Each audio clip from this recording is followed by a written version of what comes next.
Welcome, everybody. I'm Hattie Hanley, Director of the Right Care Initiative. I'm here with many of our great leaders of the Right Care Initiative who've been with us through time. I want to acknowledge that many of you are joining us for continuing medical education. I'd like to draw your attention to the red link there, which is required for you to fill out in order to get your continuing medical education. And any further questions about continuing medical education, please direct to Alyssa Meyer at USC, and her information will be provided to you if you don't already have it.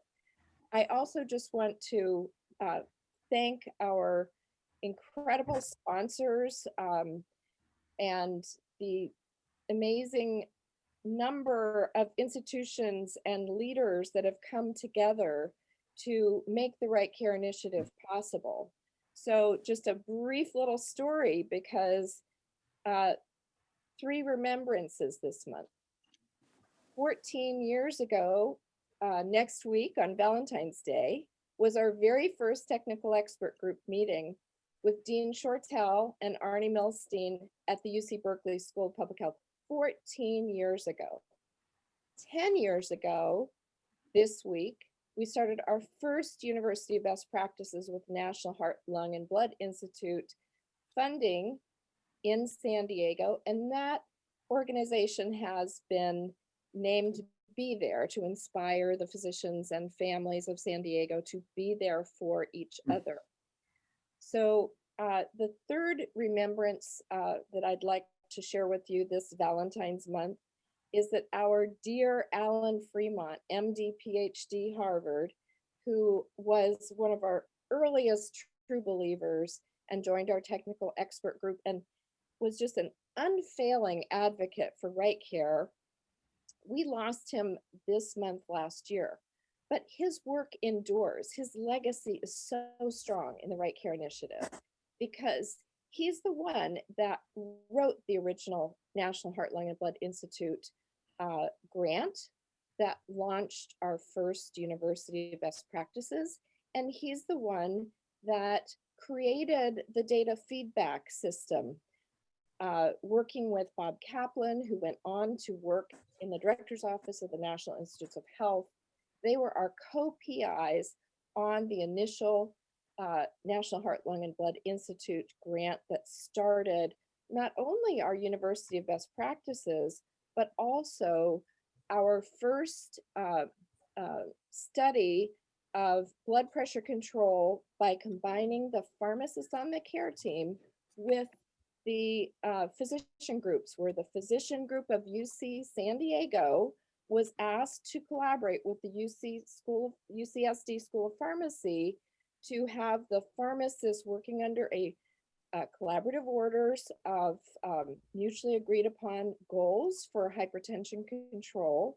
That study showed a very significant improvement in the percentage of patients who were in good control for blood pressure, which is a reconfirmation of study after study after study, where we see that the pharmacist on the care team vastly improves hypertension control, diabetes control, cholesterol control.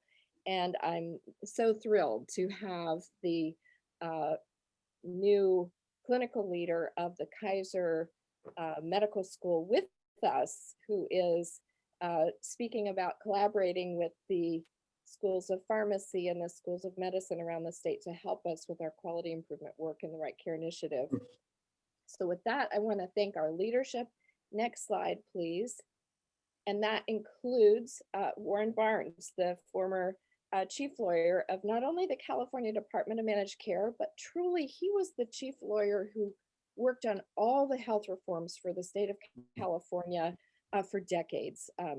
And he continues to advise me in my most challenging questions about leading this project. So with that, next slide, please. I want to reiterate the importance of our goals of controlling blood pressure, blood sugar and cholesterol, and proactively working with the community to screen and identify vulnerable patients to connect to treatment and support. So it's not enough to simply take care of the patients that are known to be at risk. Next slide, please. And we know how to do that. These are tried and true methods that we can go into in greater detail in the future. But it requires dedication to knowing the data that represents what's happening on a population level and pursuing quality improvement. So with that, next slide, please.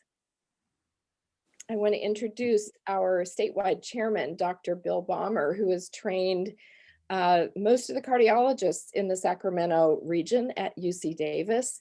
He's also held executive positions, including being the president of the California chapter of the American College of Cardiology, and continues very, very substantial work with the state of California in reducing death and disability through his hospital quality improvement work using private data behind the scenes. And with that, I'd like to turn the meeting over to be facilitated by our dear Bill Baumer and thank him for his service, helping to lead the Right Care Initiative onward and upward. Thanks, Bill. Thank you very much. We're delighted today to have a great set of presentations from Drs. Cantor, Flynn, and Cindy Giambrone. We will have a rigorous discussion on the process of implementing better, improved healthcare for our participants as well as the patients that we overlook. Today's program, we're going to hold for now the usual talk about COVID. We discussed that earlier or at the end of last month. And we do have a set of talks on COVID long-term care set for later this month. So today we're going to go back to our original focus of the basics, and it's going to relate to both diabetes and cardiovascular disease, including the importance of hypertension. So next slide. So this just looks at two aspects of right care. One is education, and today's program is educating our healthcare professionals on the importance and of controlling a variety of things to reduce risk. And this happens to look at Orange County at this point in time. And we also not only do education, but we are monitoring as part of the assignments for Right Care Initiative to monitor some healthcare performance in managed care programs. And here we have for Orange County, the different medical groups. And you can see a relatively good performance of controlling blood pressure for individuals. And you can see that this ranges from 63 to 88% across Orange County. And so we certainly want to congratulate those organizations that are on the higher end of performance there and further encourage those that are on the lower end to improve their performance for getting blood pressure control for people in the year 2019. So good success here, and there's always room for improvement. Next slide. This happens to look at another aspect. We talk about controlling cholesterol, which is a risk factor for cardiovascular disease in most individuals, especially as they get older. And we do see performance there from 78 to 92%, which is actually pretty good across the board there. And we do see outlined in red there the Southern California Kaiser Group, which has done consistently well in performance measures for reducing cardiovascular risk factors for that. So Again, congratulations to almost all of these, especially those on the top of the scale. Next slide. And this is actually controlling blood sugar, or A1C, under 8 for people with diabetes in, again, Orange County. And we do have the performance there for each of the healthcare medical groups identified in the state of California. And you can see it ranges from 65% up to about 77%. So it's pretty good. We always think we could do better. And so part of the discussion that we'll have is diabetes programs, where we look at trying to further improve control of diabetes, and whether or not we argue that A1C is the best marker for that as we swing to do things. This is the HEDIS criteria that was collected and available at the time in 2019. Next slide. This happens to be another area that we cover, which is the Sacramento County area. And this shows for Sacramento County, the healthcare systems.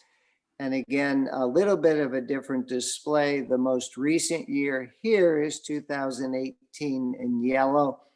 And it shows that for many of the programs, we're able to get anywhere from about 60 to 85% control of cholesterol, meaning prescribing statins with cardiovascular disease, which doesn't say what the LDL is, but says that at least people who qualify with existing cardiovascular disease have been placed on a statin to get further LDL reduction and presumably further protection for that on the top.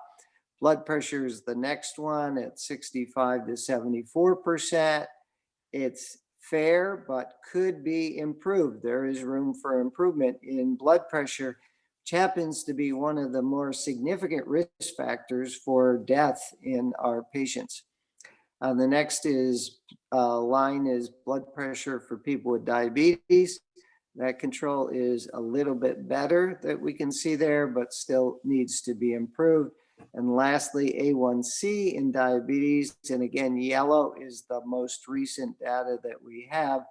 And we do need to further improve that, since many of our programs are are dropping below the guideline in red there that we see of about 66%. So we do have work for improvement in these areas, and we want to thank everyone for joining us today. We are going to work today on systems that will give us better control of blood pressure and glucose. Next slide. So I am pleased today to be able to introduce our speaker, our next speaker today, Michael Cantor, who is professor and chair of clinical sciences at Kaiser Permanente, the Bernard Tyson School of Medicine in Southern California.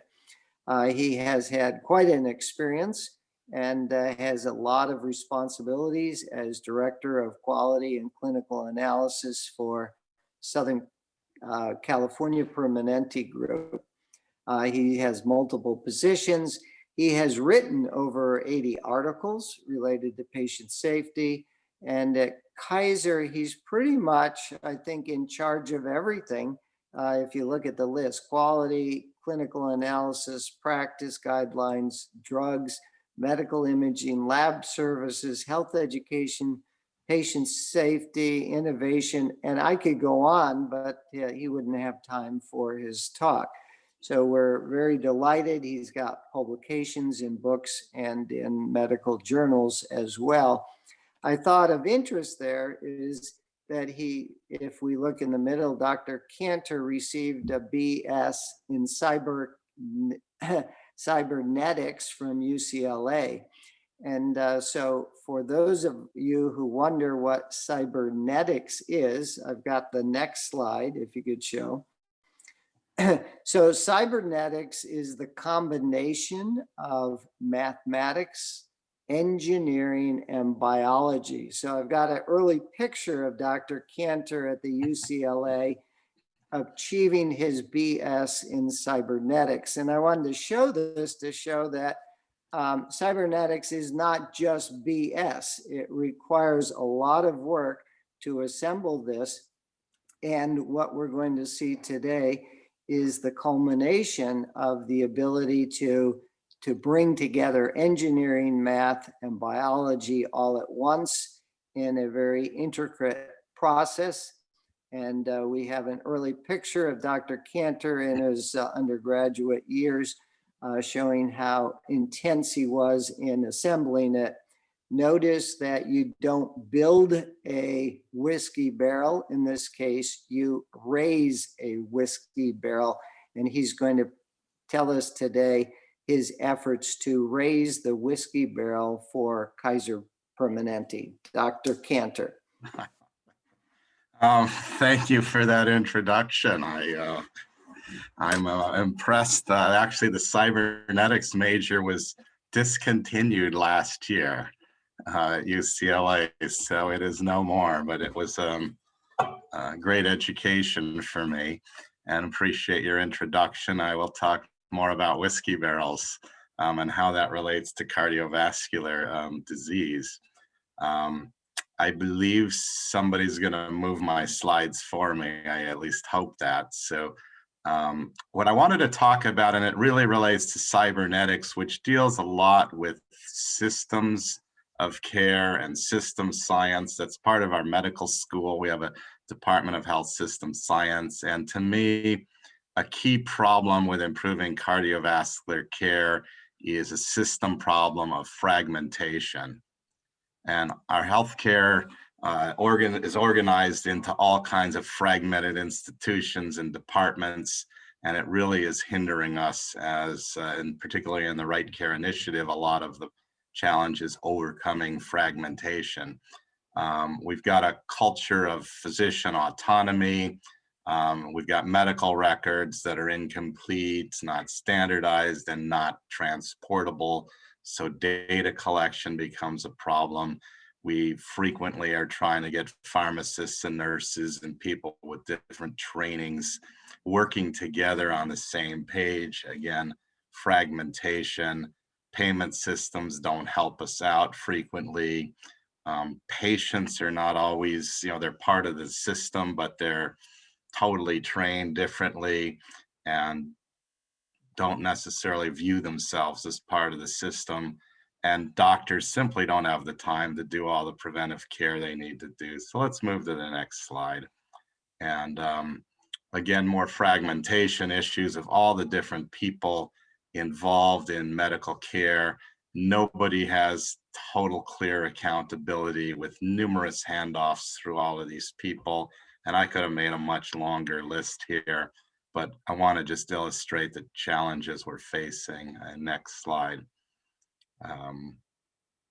And it gets worse when you go into an organization and we organize departments by specialty, and then each specialist gets narrower and narrower and basically becomes a partialist and only treats a portion of the patient, even though they could go broader.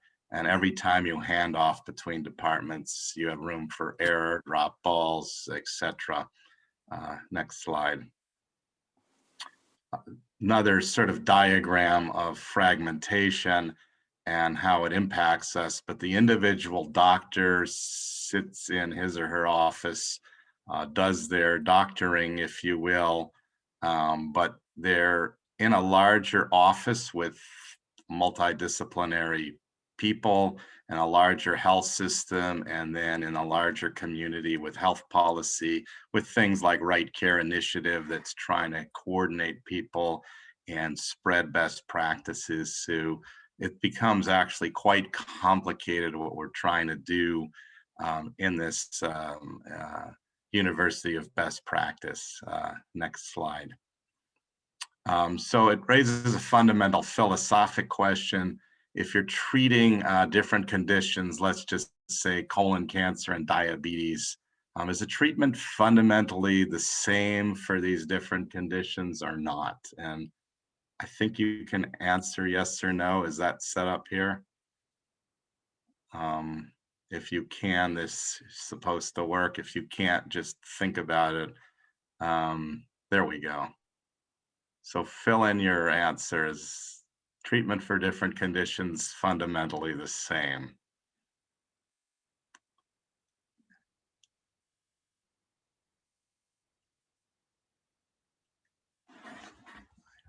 I guess I could sit and at my own here.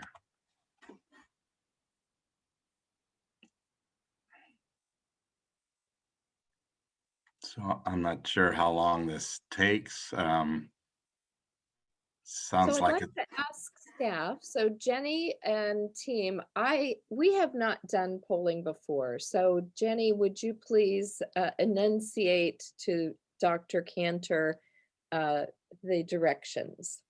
That might help because nobody's doing it right now. Currently, people are answering the poll, and we can end it soon and share the results. Okay, so they need to click the box to the answer. There we go. There we go. So looks like 62% of folks think it's fundamentally the same and 38% say no. And so there's no right answer because what do we mean by fundamentally the same? But I sort of want to, over the next few minutes, talk about this because I think, I believe they're fundamentally the same. When you get into preventive care, yes, the drugs are different, the disease is different, but fundamentally, the concept of removing fragmentation, coordinating care, creating a systematic approach that engages patients, make sure they're educated, creating practice guidelines. All of these things are common amongst every disease. And I think if you set your system up to do that, you can excel not only in cardiovascular disease, but all across the board. And you actually can learn from your colon cancer screening program how to improve A1C control. And I may not convince everyone of that, but we'll talk a little bit about it. Next slide. And this is this complete care model. I've talked about it before. I can talk about this for a good 3 hours, but I'm not going to do so. If you want, please pick up the reference. It basically describes how to create this coordination. And I'm going to go through a few examples that relate to cardiovascular care. So let's move on to the next couple slides. And what complete care is really a philosophic approach that creates standard infrastructure to manage disease management, preventive care in an integrated fashion, and treats the patient as an entire whole person, trying to align the patient's goals with that of the organization. Next slide. It really is a team approach. And it used to start out, people used to talk about doing stuff to the patient.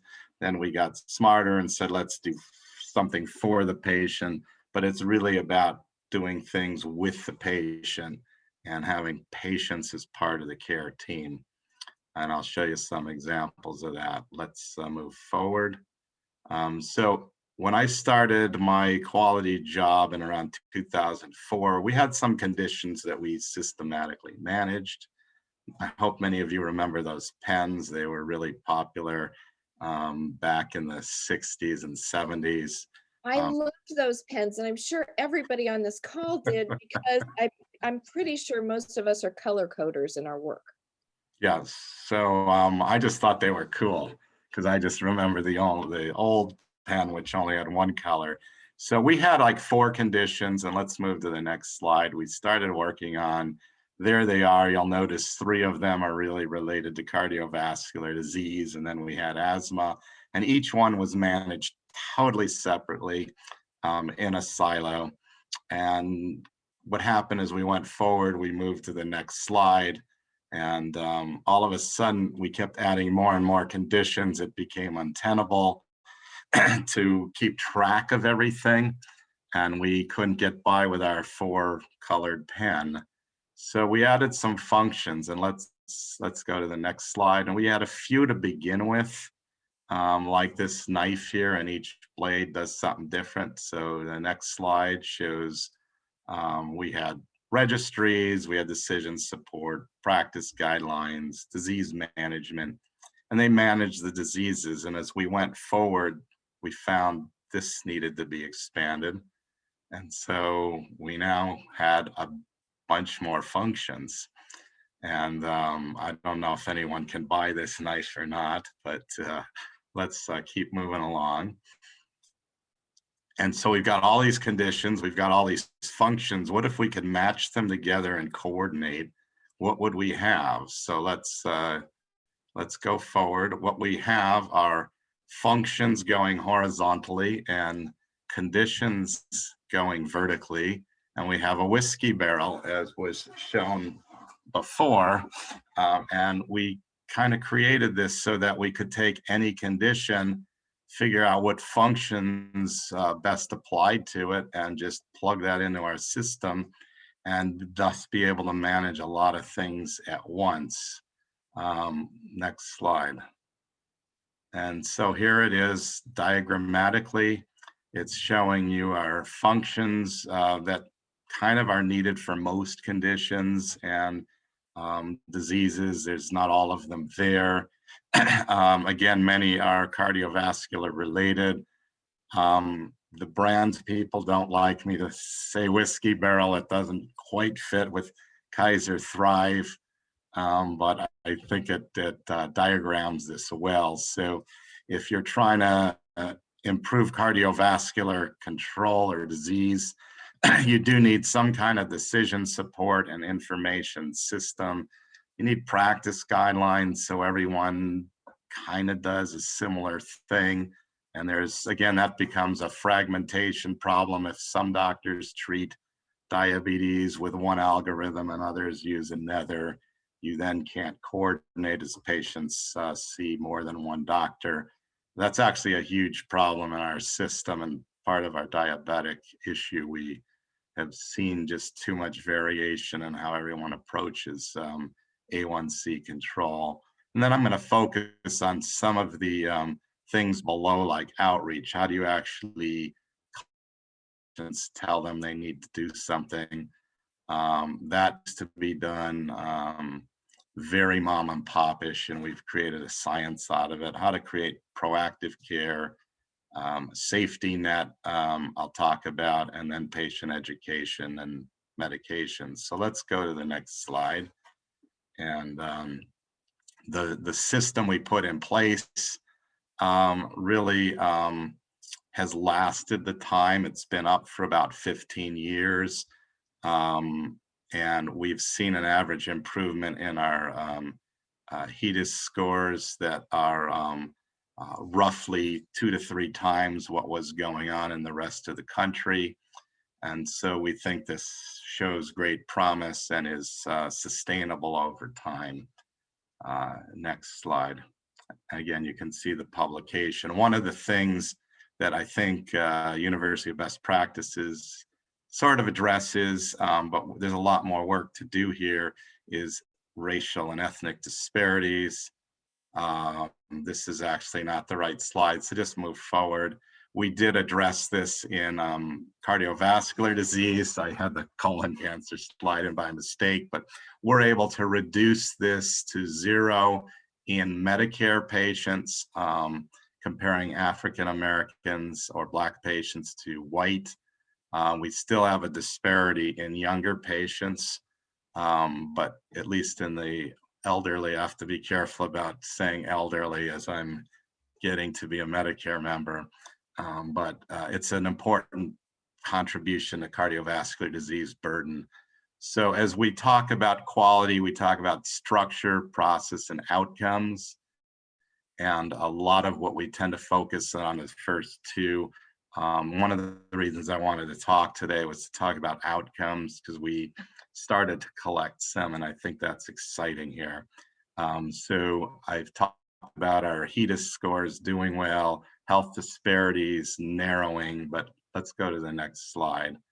And these are process measures, large increases in cholesterol, blood pressure, A1C, smoking cessation, and very exciting. I made up these lives saved on a rather flimsy methodology just to get people in our organization interested. But what was exciting is recently we published actual MIs prevented, and go to the next slide. And here you see it. This was in the Journal of American Heart Association in 2020. You can see large drops in acute MI. Just focus on the left panel. It's for different race ethnicities, and you'll notice not only a large decrease of about 50% over roughly a 14-year period, but if you look carefully, the spread between the races narrows over time. It's probably more evident in the acute AMI slide and the STEMI, but it actually happened in all three of them. So we not only decreased MIs, but we decreased the disparities in the outcomes. So very exciting, and it kind of tells us all the work we've been doing actually paid off. And it's nice to know that, because we weren't 100% sure. This data is a little limited because we only looked at hospitalized MIs. So caveat that if people died at home of an MI, we miss it. Another caveat would be patients who, the diagnostic criteria for diagnosing acute MI did change over this time period. If anything, that might make the curve steeper, but not perfect data. And this is for people over 35 years old.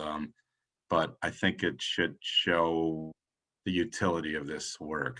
Let's move on to the next slide.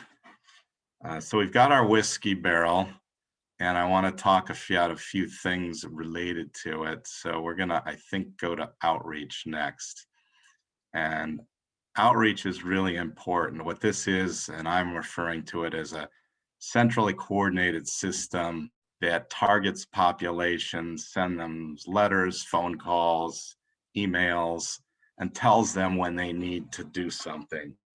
We do about 1 million touches a year. This is best, in my view, done on a large scale, and it allows you to bring in analytics to optimize the outcomes versus each doctor's office trying to do this on their own.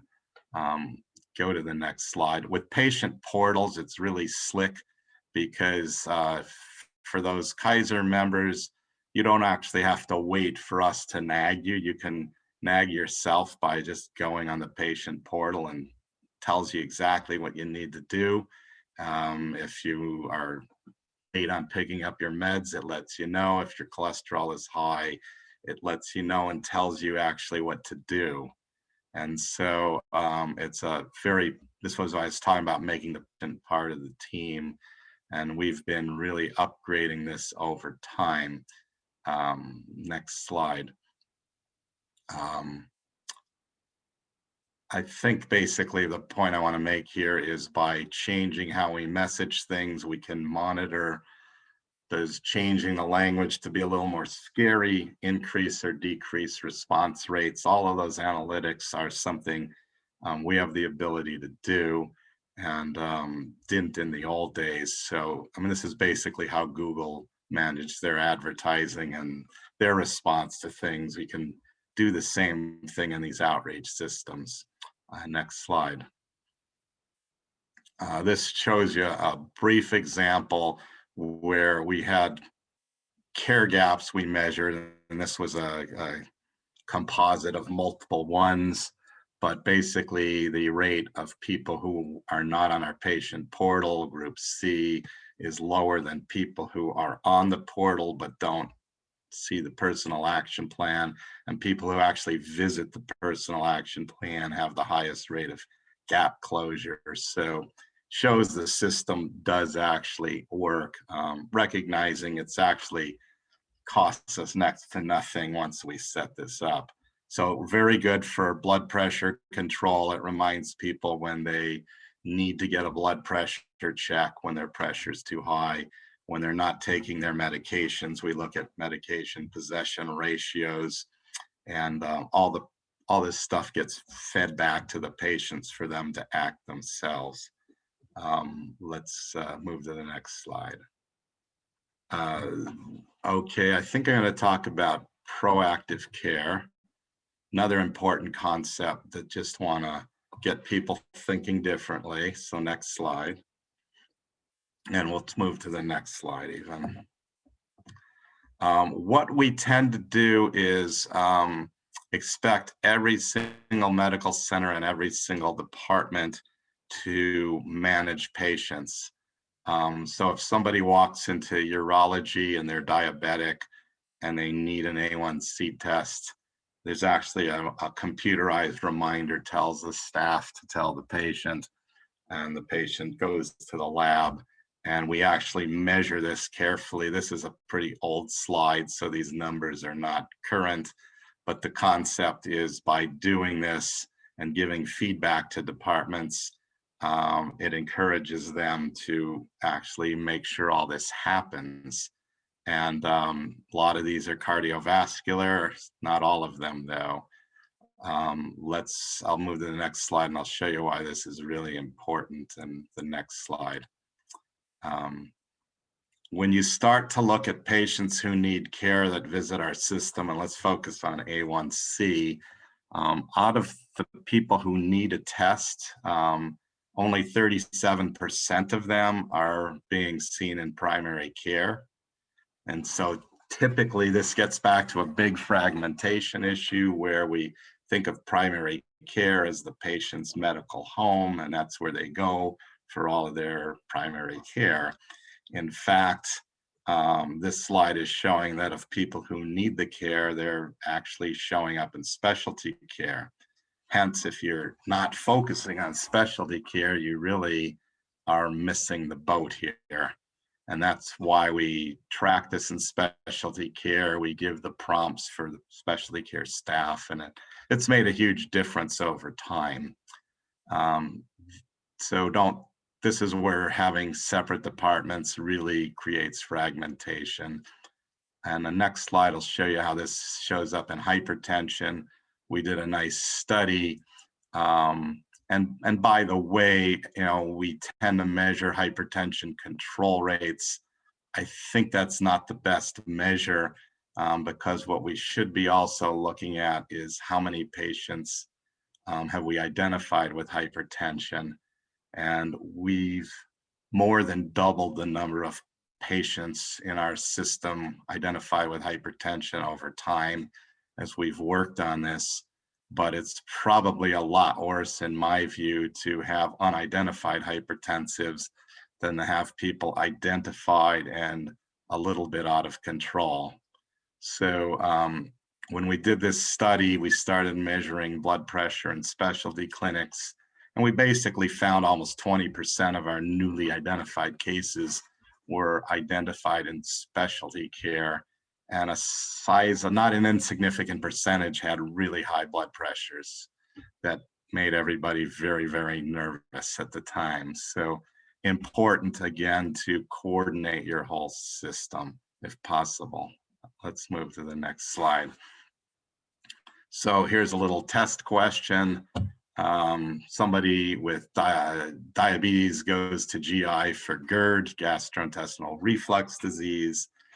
Has nothing to do really with diabetes, but they're overdue for their A1C test. And there's 6 elements of quality: safe, timely, efficient, effective, equitable, and patient-centered.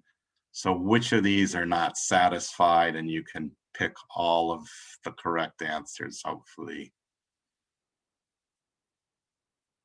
And I hope I set that up to do that. So everybody please vote. Looks like you can only choose one. Okay, that's fine. I will learn from next time, but it's interesting to see, pick the one that is most applicable. And we're almost there.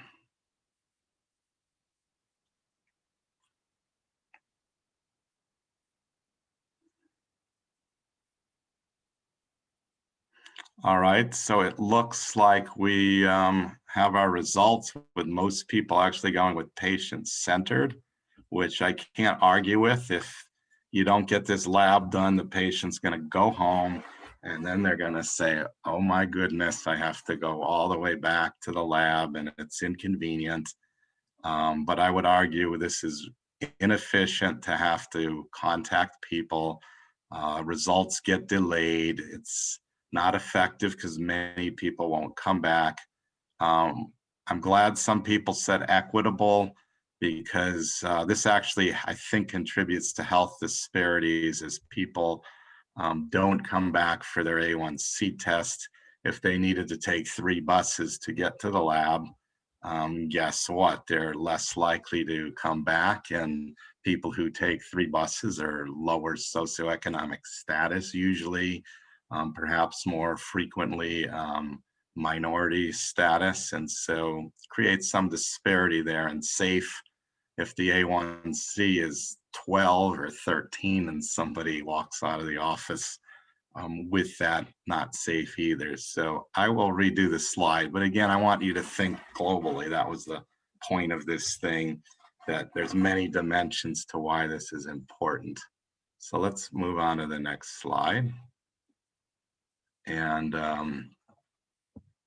hopefully we can advance this. So here's a case study, because we're going to move through our complete care model, and I'm going to talk about some new things we're doing in cardiovascular care. Let's just take this, it's a made-up case study. 40-year-old comes to urgent care with fever and cough. You order a COVID test and then some routine labs.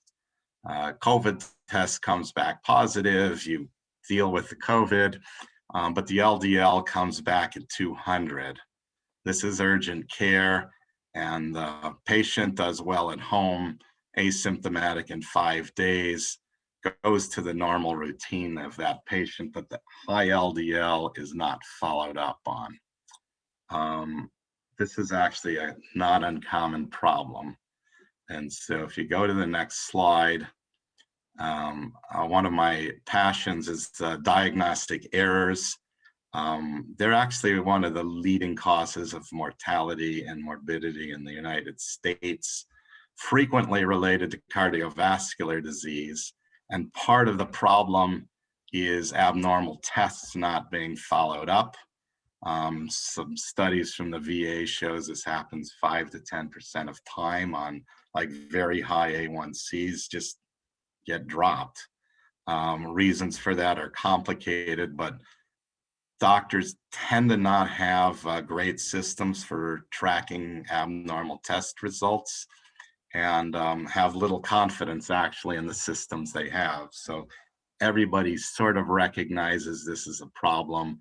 I'm going to guess if I asked you, most people would have seen this. It's particularly problematic with radiology as well. But so we have something called the safety net or SureNet that is designed to fix this or mitigate. Let's move to the next slide. And I'm talking about this, you'll see in a minute why. I want to give you background that we don't just work in a narrow focus on one disease, but basically we have an electronic surveillance system, tracks abnormal lab tests to completion or follow-up. And I can give you many examples. There's about 40 in our system, but I'm going to talk about high LDLs if you show me the next slide.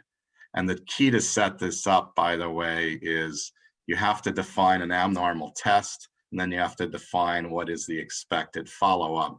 So somebody with a high LDL over 190, you would expect that at some point somebody's going to put them on a statin.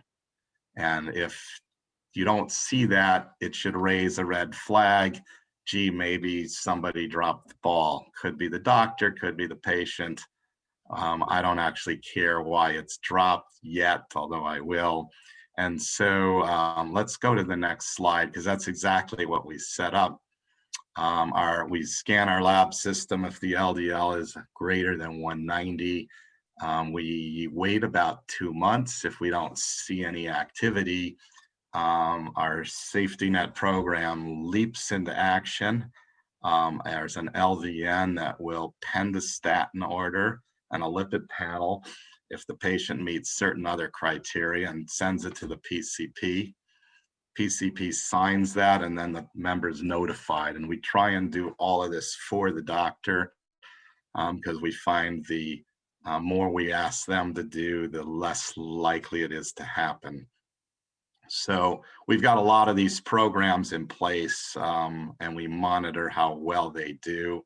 They don't close all the gaps, but they close probably 2/3 of the time. This actually problem gets fixed. Let's go to the next slide. This is a nice example of people with high LDLs. And after you exclude certain secondary causes of this thing, you can kind of probably left with untreated familial hypercholesterolemia. People not on statins do not do well. If you look at a 10-year follow-up, more than half of them have some event. What's interesting is it's pretty darn preventable with statin treatment, although not complete. So this is a really fruitful population to intervene in. And so that's why we set this up.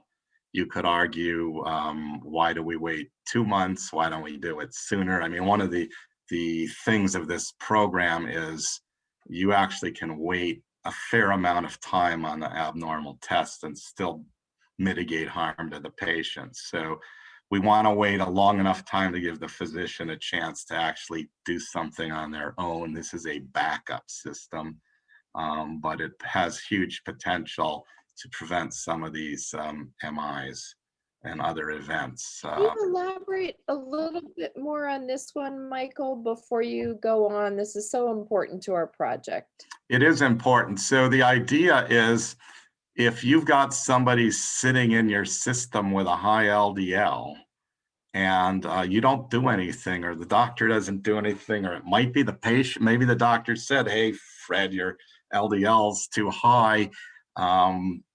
You need a statin, and the patient never picks it up. It's still the same problem. And if you wait 10 years, you're going to have 60% of them have some kind of cardiovascular event that is not good. I don't know if there are good cardiovascular events. So the idea is we identify these patients before waiting too long, before anything bad happens, and we make sure they get on a statin. Some of these patients are likely misdiagnosed. The doctor doesn't see the LDLs high. It's, in this case, it was an urgent care doctor. They maybe fail to let the primary care doctor know. Variety of ways this happens. Again, it's all fragmentation as the root cause. And if I go to the next slide, I'll just show you preliminarily. We found about 2,500 patients in our system that are just walking around with measured LDLs over 190 that didn't get treated. And we've basically had about 700 or so that we've intervened on, and we're starting to monitor what happens to these people in terms of their LDLs and other things. So there'll be more coming on this project, but it's relatively simple to set this up with, I think, will be a high return on investment, just because these patients are at such high risk. And most systems can do this if you have any access to lab data and pharmacy data. This becomes pretty darn simple, I think. So any questions on this? Then let's keep moving along. Well, there'll be time for questions at the end. So that's our safety net program. And we do that with other labs, from creatinines to PSAs that get ignored and are hard to explain when people get prostate cancer, and some radiology. So I did want to talk about health education and wellness, because that's another new program that, let's move to the next slide. And we do a lot of things to prevent lifestyle is huge with cardiovascular disease. These are some of our programs. I did want to talk about smoking cessation, just because I think it somehow gets shorter shrift in a lot of things. So let's go to the next slide. Everybody knows to lose weight, easier said than done.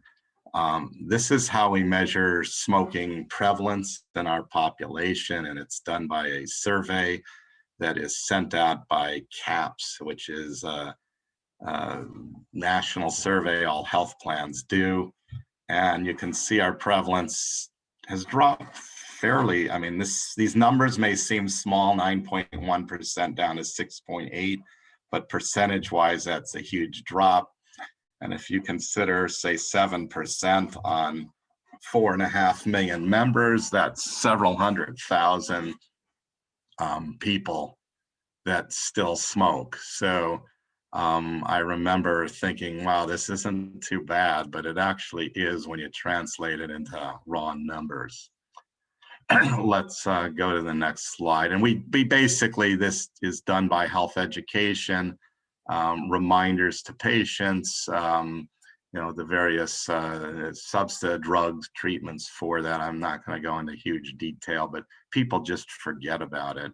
I wanted to talk about cardiac rehab, which is another form of basic patient education. Been shown to be very useful in cardiac patients who meet certain criteria. It's highly underutilized. And the question really is, would home-based cardiac rehab be better utilized and have maybe even better impact? So I'll tell you how we got on this journey, and it all relates to our complete care model. So let's go to the next slide. And you may recall we have something in there related to practice guidelines, which don't just magically appear. And the challenge is you've got just way too many studies for any human being to read, think about, analyze, and implement. So that's why it takes 17 years to put a new publication into practice, if that practice is good. So what we did is we actually started systematically scanning this centrally, and go to the next slide. We created something called eScope, which have analysts who scan literature, screen them based on certain criteria. It gets reviewed by our various chiefs groups and operational groups. And we've implemented about 30 practices we found that look good on literature that we just hadn't implemented in our system robustly. So I want to focus on cardiac rehab because that's what we discovered. And the next slide should show, when we looked at this around 2018, we found sort of moderate evidence that this was probably as good as face-to-face cardiac rehab. And so we went to implement this thing, and thought that one of the challenges we had were there were no vendors in this space that we could find, but we actually started working with Samsung. We copied the literature, we prototyped things, piloted it, and it's implemented in all of our Southern California centers. And let's move on and I'll show you some results. We basically used standard criteria for who gets cardiac rehab, but excluded, the very, very sick patients that we were concerned about doing at home, as well as people with dementia and other conditions that would make this impossible. But we're way underutilizing cardiac rehab. And let's go to the next slide. But before I do, these folks with a billion alphabet names did conclude about a year later, similar thing, that home-based cardiac rehab is probably a good thing to try.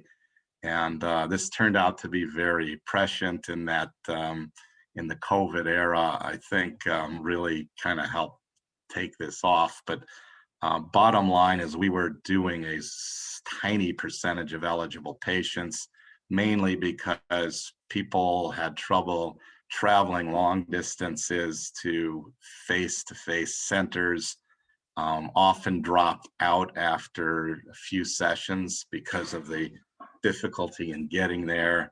And there was just a real bottleneck, and the home-based stuff allowed for much greater capacity and less cost.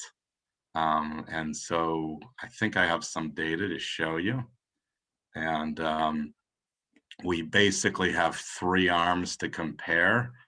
One is home-based program versus no program, and home-based program versus in-site or on-site programs.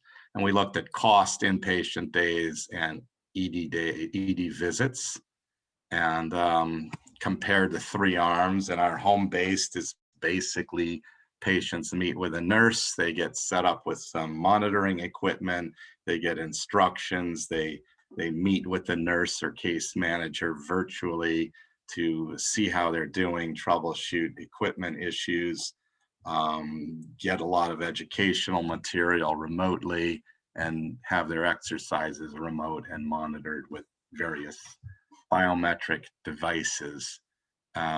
So let's go to the next slide. And I think I'm gonna not go through a ton of methodologies here, and we'll just one more slide. If you look at cost, for example, home-based cardiac rehab costs a little, about $2,000 less than no program when you start adding in the costs of the utilization changes that occur. So this is a good thing for capitated systems. Next slide. More importantly, what you see here, and it's a little complicated, when you start looking at costs and utilization, it obviously rises when a patient has an acute event like an MI, or a hospitalization. And so you see the peak there, but after the peak, the people who went to home-based cardiac rehab, the costs actually go down off to the right, and they're a little bit less. And that's what I was, I think, showing before. Let's go to the next slide, which may detail some of the issues with the data is very skewed because most people have 0 readmissions or ED visits. But if you start looking at the percentage of people who had at least one inpatient day, it was less in cardiac rehab that's home-based versus no program, and 32% versus 46% for an ED visit. So this is definitely making people come in less after they have their home-based rehab. And we also compared that to in situ rehab or in center rehab. Next slide. Same thing, costs less, $2,000 less. And let's go to the next 2 slides. Same graph where it's lower after the event in home-based cardiac rehab than in center. And next slide, we'll break it down by ED visits. And here it's not that much different for inpatient days, but it's actually a bit less for ED visits. And we find that more patients complete the home-based cardiac rehab, which may explain maybe the slightly better response here. Next slide. This is actually showing our numbers here. And we had about 6,300 patients complete cardiac rehab last year. These numbers have been rising fast. It's still a modest percentage of the patients that should be getting it, but much, much better than before. Our numbers have gone up several hundredfold. And I think that's all I wanted to say about cardiac rehab. And that may be my last slide. Bottom line is, if you have a systematic approach, you try and prevent fragmentation, you'll start to see opportunities like abnormal lab tests not followed up, scientific literature not necessarily be looked at, and you'll see opportunities. And I think we've pushed a lot of HEDIS measures in a certain direction, but there's other levers we need to start thinking about that I want to encourage folks. And these are just 2 examples. And I think we can stop for questions. I don't know how we do questions on these University of Best Practice. I'll start since we had a little bit of a lull there. Could you talk about the equipment that you've used for your home-based cardiac rehab, and also whether you will consider doing prehab? In other words, once a person is diagnosed with heart disease, or maybe even diabetes, to get them on a home-based monitored exercise program. So we have not done prehab yet. What we do is encourage exercise. So at every visit, we ask patients, how much do they exercise? And target 150 minutes per week. You would think people would lie about this, but we find 2/3 of people are totally sedentary when they're like middle-aged and older adults, and they don't seem to mind admitting it. So it's a challenge for us. And we also measure BMI at a regular interval. Again, the computer actually tells us when we need to measure that, and offer weight management programs that are behaviorally based, 14-week programs. Typically, people lose 5% of their weight if they go. Getting people to do this is hard. We've had conversion to virtual programs, but I mean, those are our prehab programs. They're less formal than monitored exercise, though. We did do a small study that showed retrospectively, merely asking people about their exercise at every visit is associated with an increase in self-reported exercise. Anecdotally, our staff say that it makes them exercise more because they're asking patients about it 20 times a day. But huge amount of work in the prehab space to do. We want to get our rehab stuff up and running and going. The equipment is, and I can get more details if people want it, but basically there's a watch to monitor heart rate and steps and those sorts of things. iPhones to be able to contact people with. It's not that fancy, although we did have some customized functionality that Samsung created for us. Other questions? Mike, is this exercise that they do out of the house or in the house when they're being monitored? They can do either, depending on what they want. And, sometimes there may be preference to have them do it indoors to start, to just make sure there's not a problem with it. So either restriction, either way can work. I have a question. I'm Evelyn Stock. I'm a cardiologist. Hi, Dr. Cantor. I work at UCSF in the Prevention Center. And I am so very much interested in your SureNet project. I'm very jealous too, of course, that you can implement something like that. So I have a question. You mentioned that the program had high returns in specifically the one looking for people with LDLs above 190 and finding those patients who were not on a statin. Could you please elaborate a little bit more what these high returns were? Were you able to put these people on a statin? So we Projection. we haven't studied in enough detail to actually be able to tell you, but in general, when we find these gaps, little over half of people will have the gap filled.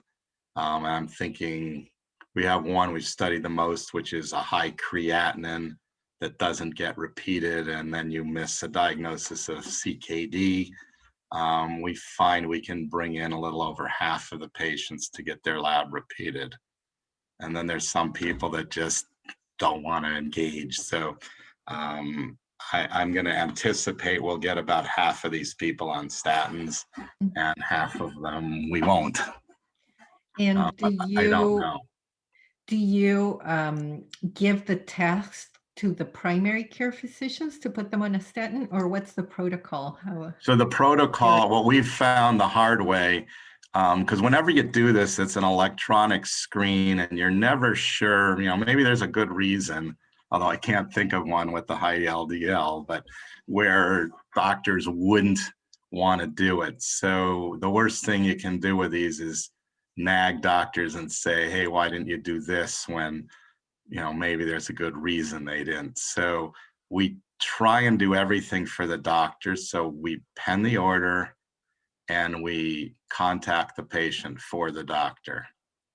And all the doctor has to do is sign the order and they're done. And at least that's how we've managed it. I'd love other people to start these programs because we could compare notes and actually learn what's the best way to do it. But my fear would be if we didn't do that, it wouldn't get done. Can you talk about your step protocol for if a patient is on the highest dose of statin, that group that you found on the LDL 190, if they don't reach their goal of LDL 100 according to your protocol? Oh, we start them on rosuvastatin, and then it basically we remeasure the lab. If it's not low enough, we double the dose. And so there is sort of a titration protocol on all of these people. I think I have a slide that showed exactly how it works if somebody wanted to back it up or just reference that.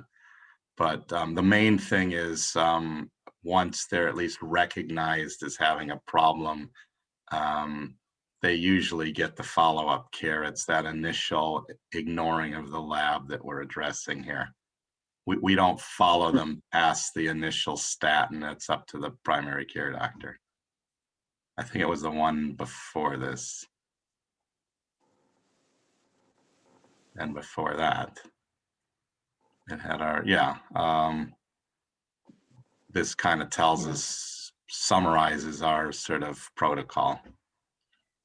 I really want to commend you on this because by reflex, the American Heart Association and ACC had recommended maximum dose statins, and that was a disaster, caused a lot of side effects in people. So we know that the best bang for our buck on the statins is at the lower doses. So I really like this protocol. Thank you. So Mike, I'm assuming that your safety net is run through your EPIC data set for medical records? Yeah, we use EPIC, and so it has all our labs and it has our pharmacy orders, and they pull it out of Clarity tables for those technical people, and that's relatively simple to do. Where you might have an issue is if you're a non-integrated system and don't have all this in Epic, you may want to use claims data to see who's, as if you're an insurance company, you could see who's filed a claim to fill a statin. So I think every system would probably set this up a little different, depending on, one of the problems, as I said, I don't want to bug doctors, is sometimes they say, oh, the patient's on a statin, but they filled it at some other outside pharmacy and our med list isn't accurate. So there's all kinds of reasons why you might get false positives in these things that you need to be careful about. So we have one of our longtime co-leaders, Dr. Scott Flynn, also a sports medicine expert, in addition to being a medical director for Blue Shield, with a question. Okay. Yeah, hi, Mike. Great presentation. One of your slides showed that those who had a personal action plan were doing much better. Not surprising, right? Those are the ones that are probably a little more engaged. The question behind that would be, how do you get them involved in doing a PAP in the first place? Okay, so I mean, we basically, a lot of our outreach now is telling people, hey, you have a care gap, go look at your online, it's your LDL needs to be tested, and we direct them to the online personal action plan. So people who are needing care are constantly reminded to go to this site, and that's how we've been promoting it over time. Obviously, we still have people that don't do that, but this is just a long-term project we're working on. It's mostly by reminding and nagging. Some people naturally see it and they like it and find it exciting to be able to see this. We've talked about gamification and could we give them some kind of little rewards and other things. I don't know if our DMHC friends are here, but we find there's restrictions they put on what we can do with our members. But I suppose we could give them little cartoons or emojis or something to help promote this. We haven't done a lot of that yet.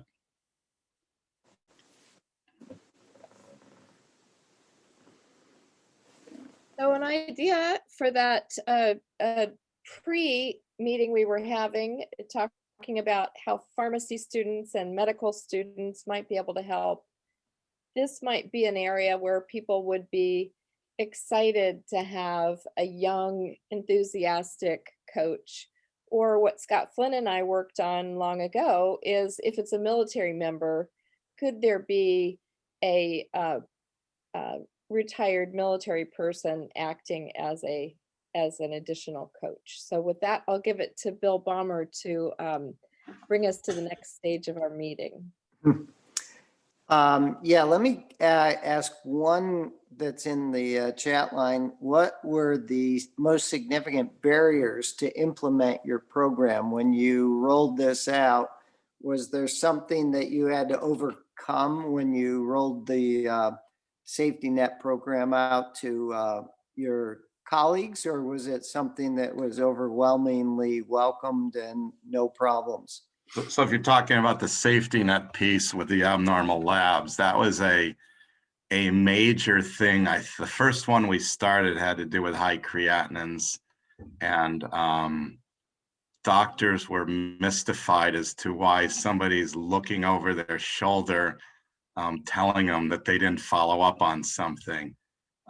It's a very sensitive thing. Doctors don't like to be told that they missed something, particularly when they may not have missed something and they may have deliberately chosen not to follow up. So it took a lot of communication to explain that this is a backup system to protect them. And we sacrificed sensitivity for specificity on all of these things to avoid nagging when they didn't actually have a care gap. What really made the thing go was when we started to find things that were important that got them into trouble that we avoided. And high PSAs are really hard to explain to the jury if they don't get followed up. So when we would catch some of these things, we had a lot of grateful doctors, and word spread that, hey, this actually is to protect people. But initially, huge cultural problems to get people to buy into this. That was not at all easy.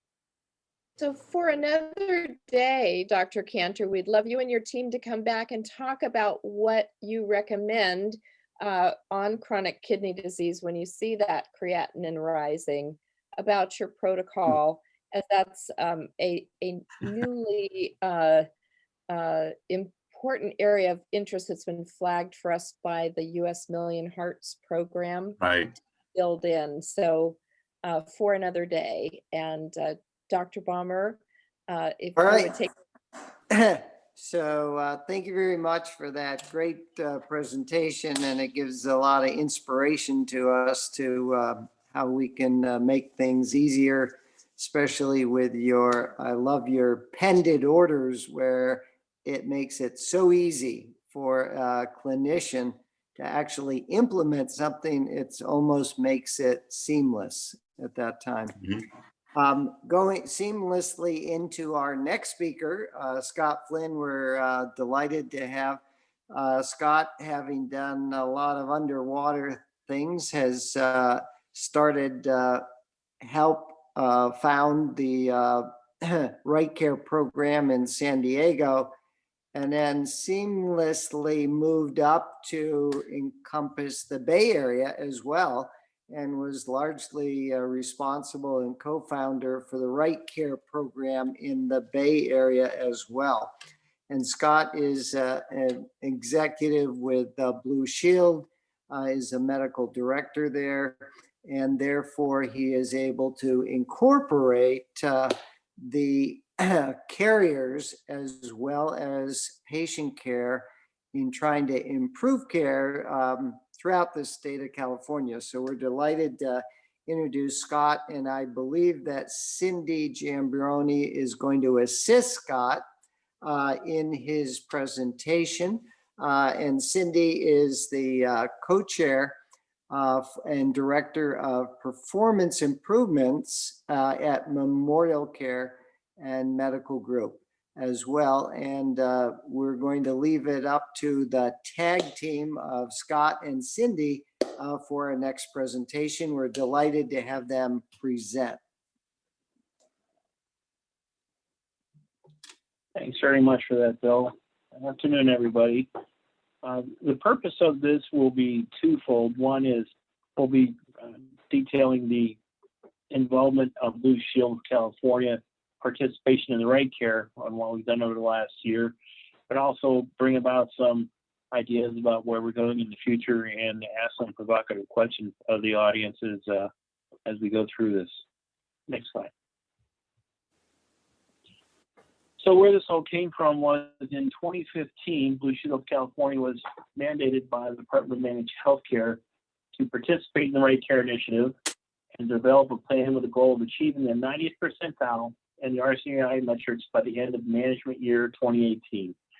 And that report out was done a couple of years ago. We are still participating in the Right Care Initiative. That requirement was for 5 years, and that requirement ended in December of 2020. So this report will be talking about that. Next slide. So why should we participate in the Right Care Initiative? Well, it's evidence that RCI can save lives and money. And Hattie alluded to one of our dear departed friends, Alan Fremont, who was the primary author on this paper published in Health Affairs, which detailed some of the activities that happened in San Diego. And most of you are probably aware of this article, detailed about how many lives were saved, heart attacks avoided, and millions of dollars saved in San Diego by the reduction in heart attacks compared to how much faster they were being reduced in the rest of the state. There was a correlation with this study. It's not a causality, but it was begging the question is what else was there that was potentially causing this impact that was happening, and no one can come up with a good answer. So again, correlation is not causality, but we'll certainly claim some measure of effect to get the success that happened there. And with that, by the way, there's also a follow-on study done a couple of years later that showed that trend continues. So the best place to live, of course, is in San Diego for many reasons, including that your heart may live longer too, as well as you. The other thing is that this also keeps with our philosophy at Blue Shield that our idea that we provide care whether our family and friends that is sustainably affordable for all Californians. So the nice thing is RCI dovetails very nicely in with our overall corporate philosophy. So this was a good thing for us, and for me in particular, in being able to continue the right care work when I moved to Blue Shield in 2015. Next slide. So our strategy was to engage providers. Anytime you're engaging providers, and Mike alluded to this too, is you got to answer the first question of why should I care? Why do I care what you're doing this for? And I'll show you part of the presentation that we use to engage providers and get the hook in. And then we're there to help spread best practices. As Bill alluded to, we're a statewide organization. We work with payers also, but we have an influence across the state, whereas local chapters may only have that influence within the groups that they're dealing with. So that's one of the things that was nice about being with a statewide organization. We attended the Right Care Initiative meetings, garnered the latest and best practices. We developed a best practices self-assessment tool, which we take to our provider partners and show them. And it's a basic QI tool where you look and see what you're doing and what the best practices are and where the gaps might be. And we also encourage providers to attend the university best practices, helping to increase attendance at these naturally helps to spread the projects and possibilities that are presented here at Right Care to a much wider audience. And part of this expansion into the virtual realm has helped with that also, forced as it were by COVID. This is one of the unintentional consequences of that, which has actually turned out to be a relatively good thing for us, though we certainly are looking forward to the days when we can meet again in person. Next slide. We provided support for the starting of the Bay Area Silicon Valley University Best Practices. This is almost a no-brainer for us. If you think back a few years ago, the first one was in San Diego, then there was one in LA and Sacramento. And where's the other large population base that's in California? Well, it's the Bay Area, of course. And it didn't have a chapter, and that's where we're headquartered. So it was kind of logical, like, if we're going to support this somehow, this would be a great place to really get it to have that additional support. You know, we have quality incentives for providers. What the program used to be value-based P for P, now align, measure, perform. There's plenty of the right care metrics that are in there, looking at diabetes and hypertension control. Some of the other unique things we did, enabling pharmacists as part of the care team. We funded staff directly through special projects with different provider organizations where they would hire pharmacists directly on their staff. And we also provided resources to allow other provider organizations to consult with their community pharmacists. And finally, we put our money where our mouth was, where we designed some internal incentives that are part of the annual employee incentives that are tied directly to hypertension and diabetes control. So to kind of put our money where our mouth is and motivating everyone to understand that these are corporate priorities. Next slide. So this is part of the provider engagement presentation. For those of you who are Wacker and Bullwinkle fans, this is sort of a take up on that, is how to prevent 1 in 6 of your high-risk hypertension patients from dying from a stroke or heart attack in the next 3 years. So 1 in 6, really? 1 in 6 of your high-risk hypertension patients are going to die from a stroke or heart attack? You're going to prevent that? That's a pretty big number. And the reason we're able to use that number was from our friends from Kaiser. If you go to the next slide. That showed in 2 years, if you're doing the bundle where you're treating with an ACE diet, atorvastatin, and aspirin, back then, we know the aspirin recommendation has waxed and waned over the years. You can reduce that 17%. That's 1 in 6, 17%. That's a huge number. And those are those with an uncontrolled hypertension over 55. And we all know those tragedies, those people that are in the prime of their life. I consider prime of life, right? Because I'm mid-50s too, right? And they're mid-50s and they have a heart attack and they're gone the next day. Tragedy, right in the most productive years of your life, and gone forever for something that probably could have been prevented. So that's the motivation for providers to understand that this is a big deal. The other part we tell them is the follow-on slide to this is, and you're probably not doing as well as you think you are. And that's when medical directors often get in trouble because you start sharing the data publicly of where hypertension control for your group is. And if you really want to get action, you share it by provider. And then the first thing, of course, the provider says, well, that's not my data, and the data is wrong, and this and that. And eventually, after they go through the 5 stages of grief, they may come to accept their data and actually start to work on it. But that's a process they get through. This particular slide here is another one we use for motivation. It shows that, yes, this does actually work, at least as far as we can. The graph on the left shows the heart attack rates in San Diego. The one on the right shows the stroke rates. So the stroke rate was decreasing both for the San Diego area and the state as a whole at about an equal rate. That's what you see on the right, but on the left, you can see the effect we were having in San Diego on heart attacks. So 23.5% reduction there over 4 years. And again, the follow-on study shows that continued, that separation and that pace of reduction continued for the next 2 years. Next slide. So we've attended the Right Care Initiative University Best Practices in all 4 regions, had over 35 different of our employees attend these things. So it's a rather widespread organizational effort. It's not just me showing up at meetings or a select few. It really does have a lot of traction within the organization. Our Executive Vice President for HCQA, Dr. Terry Gilliland, presented with the Silicon Valley UVP back in September, talking about COVID and its outcome and testings and cardiovascular disease implications. And of course, I'm on a bunch of different boards and steering committees for this, as well as the CDC National Hypertension Roundtable Steering Committee, and working with the Surgeon General on his call to action for hypertension control. So it's a widespread effort that's going on with this, trying to engage as many people as we can, because ultimately the goal is to eliminate those strokes and heart attacks that are preventable. As Dr. Tony DeMaria says, who's the chair of San Diego UVP, we all got to die of something. Let's just not die of something stupid. This is preventable. Let's work on it. Let's get it done. Next slide. This is the tool I was talking about. This is the best practices self-evaluation tool. It has the hypertension and diabetes tab. There's 4 categories we divide stuff into: leadership, processes, patient engagement, and resources. And it's a self-score sheet that the provider organizations go through. And after they self-score, we go through with them to really drill down and see where they are and stuff. It's not very complicated. There's 23 items for hypertension and 19 for diabetes. There's a lot of overlap between the two, some stuff that's unique, obviously, for each one, but that's what we have. We make the rating system very complicated. It's either yes, you do it, no, you don't, or you kind of do it, but not really. So that's a sort of.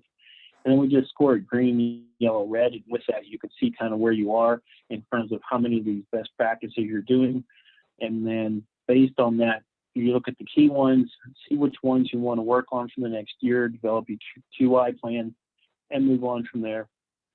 And measure your success and revisit it annually to see how you're doing and see where you are and where you want to go. It's basic QI work. Any of you who work in quality, you recognize this kind of thing. Measure your processes, plan, do, act, check, see where you're going, PDCA, and bring it back around and review it and see again if you're getting the effect you're looking for. Next slide. So where do we go from here? So that's what we've done so far. Next slide. There's a couple of things. You saw the key practices self-evaluation form. That's one of the major tools that came out of our efforts from that and the provider engagement tool.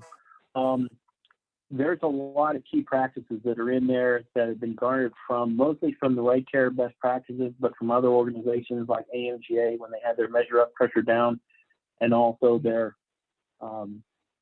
Together to Goal for diabetes.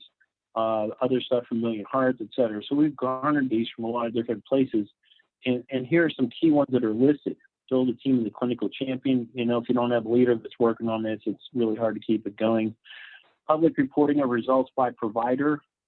The research tends to show the biggest motivator for providers is not necessarily cash, it's competition with their peers. And so when either the medical director or someone else shows someone's results publicly, it tends to motivate them. And eventually, as we've talked about, some people go through those 5 stages of grief. I know when I was a medical director in one of the places I was, which is why it's a very cautious thing you have to do. I got approval from our board of directors.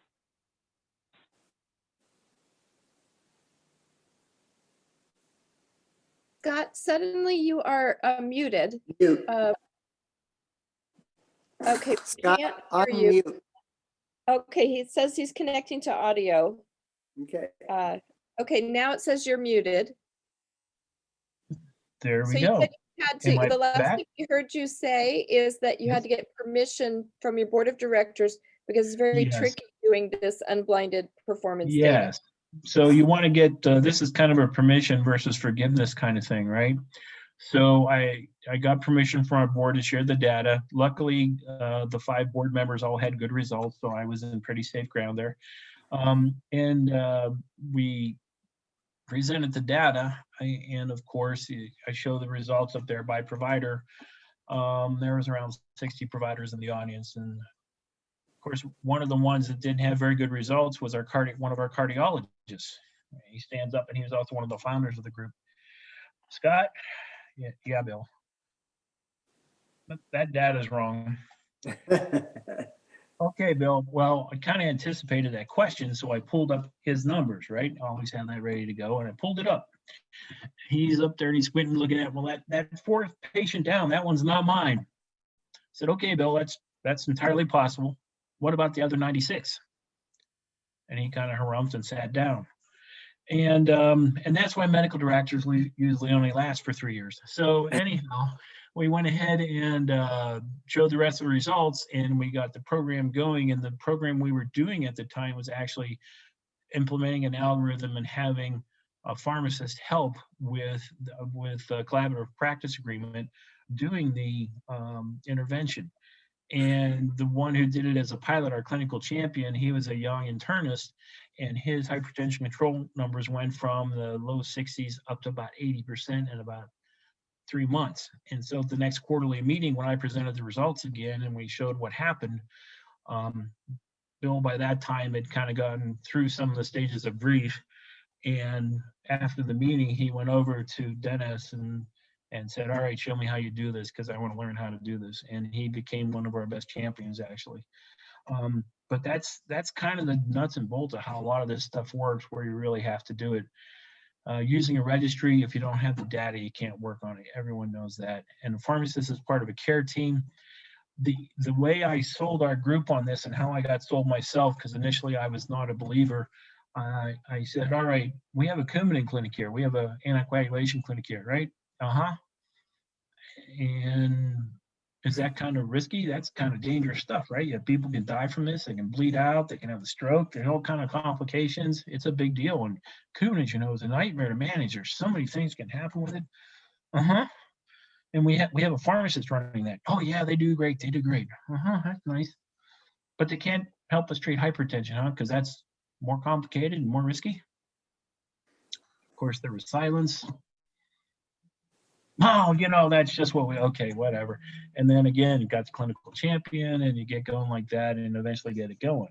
But when you point out kind of logical things like that, it's an interesting thing to remove some of that clinical inertia.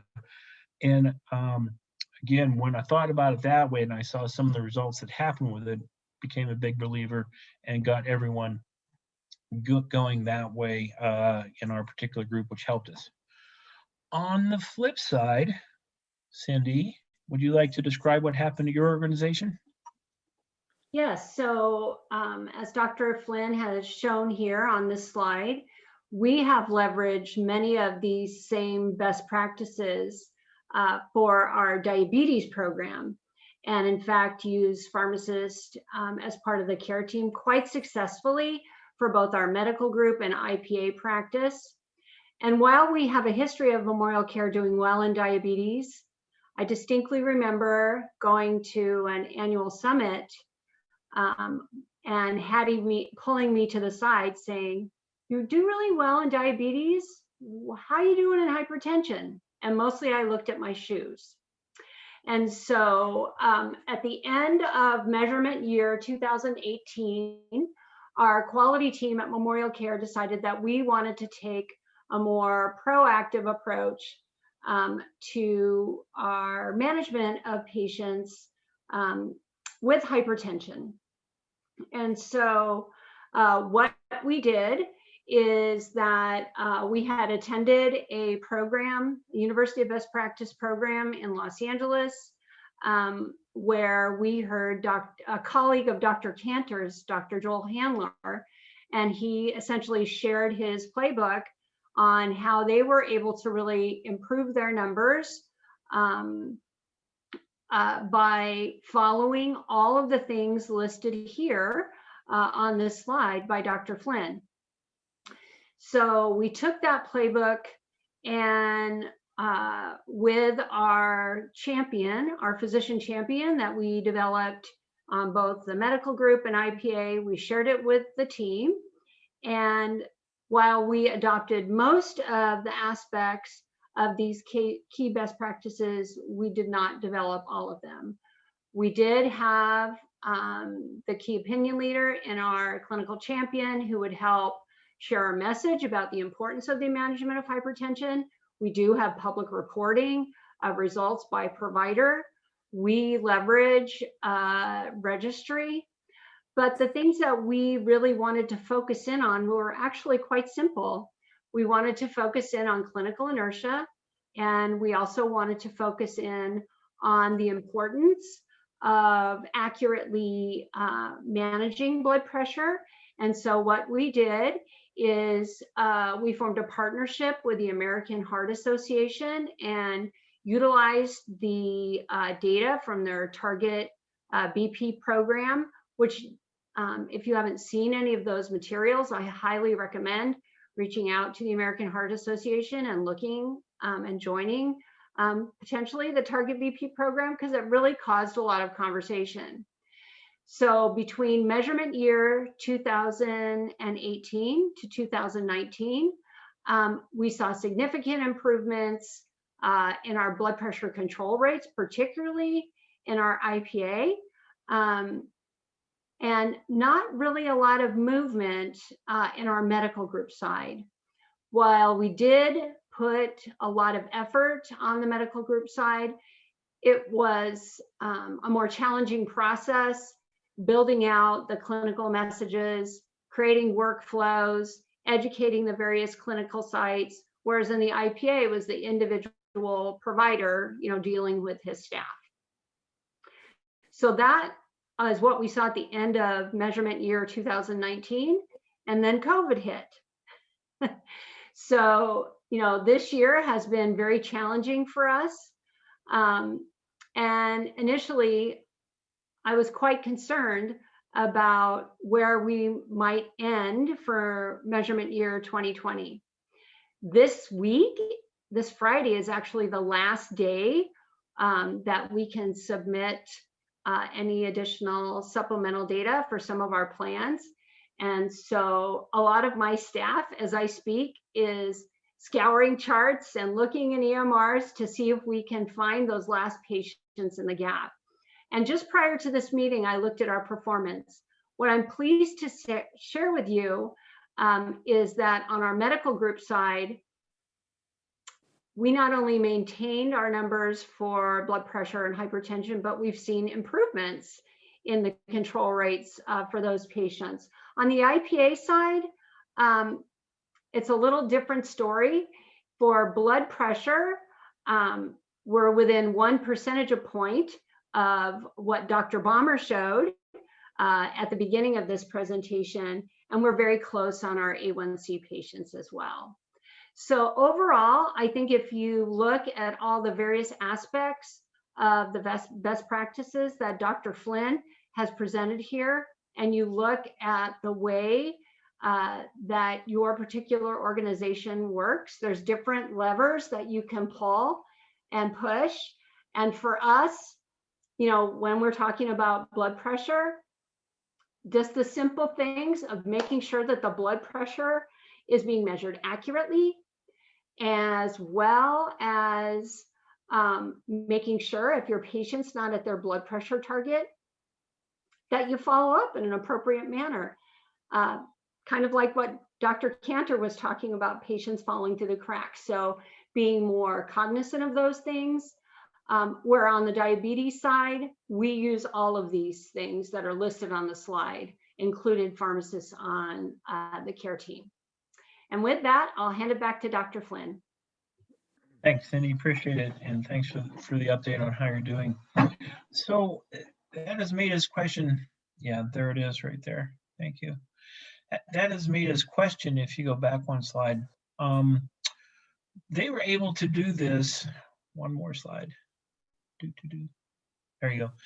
They were able to get some of the success without actually adopting an algorithm, nor necessarily having a pharmacist on their care team in terms of hypertension control. And then when I look back at our list of best practices that we've garnered from all these, realize that some of the data behind calling these best practices, if you do the different grades of medical evidence, if you're doing evidence-based medicine, tends to fall under what we would call expert opinion. So I'm just curious if we go to the next slide. And yeah, let me just talk about social determinants of health, and then we'll get into that. The other thing, of course, that's not looked at pretty much with what we had there, but also what was brought about by a good critical look at from the Surgeon General's office and for CDC, is if we're nationally going to get to 80% hypertension control, which is what the Surgeon General's goal was, and is going to be CDC's goal for their hypertension control roundtable in 5 years, 80% control would get us to the 90th percentile now. We're at 47% as a country. That's a huge gap. And you can probably get to 60%, 65%, maybe 70% as a country if you're looking at this, or as a state even.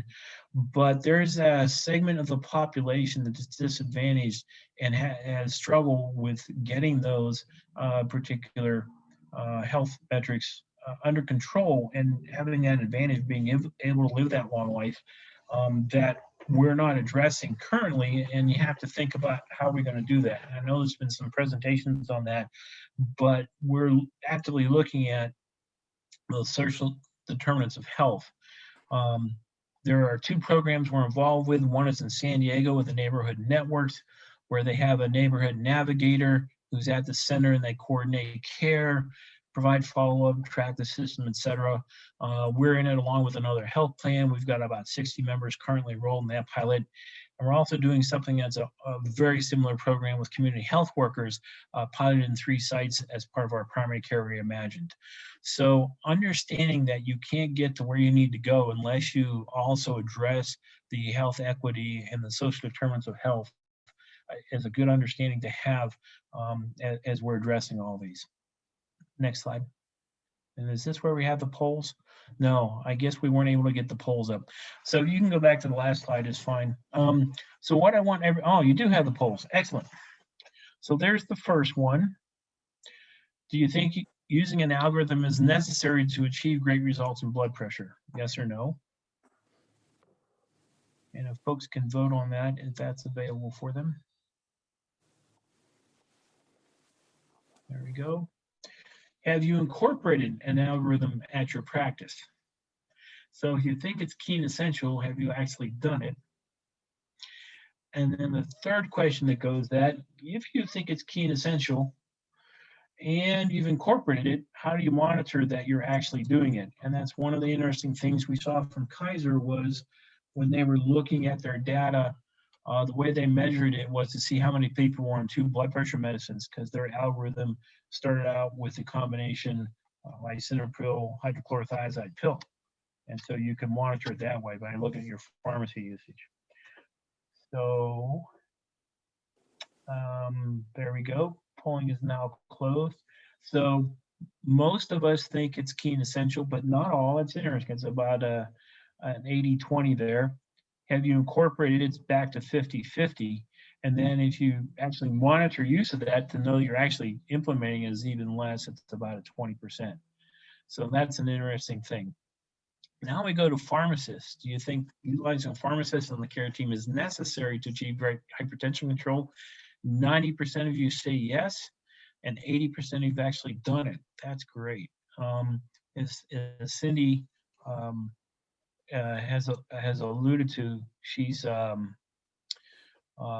they were able to do that there without doing that for hypertension. But I think the important thing there was getting the clinical inertia gone, and that's something we're going to explore as we move forward. So thank you for participating in the poll. So what are we going to do in the future? We're going to continue our support of Silicon Valley UBP, continue our participation, continue encouraging other providers to partner in that with us and with you. Continue improvement of our supplemental data, because that is one of the things that has hurt us in terms of being able to report our results. That's going. Our supplemental data had lots of room for improvement, and we continue to work in that. Work on those social determinants of health. Again, you're never going to get to 80% control if you don't do that. It's key and essential. We're going to keep working on the best practices tool, and our next step is to actually look at that. And if anyone wants to help us participating in that, looking at what the science and the data that actually shows what those are, and truly selecting what those key and essential best practices are, and make that tool a worthwhile thing that can be disseminated, and continue our work with the Surgeon General, American Heart Association, and the CDC. Next slide. So we can get to 80% control. We think we can use the principles of right care and what's going on with the CDC and the Surgeon General to get there. We can eliminate the strokes and heart attacks by attacking the 3 modifiable risk factors of diabetes, hypertension, and lip control, and provide that care that's worthy of our family and friends, that's sustainably affordable for all Californians. That's all I have. Thank you.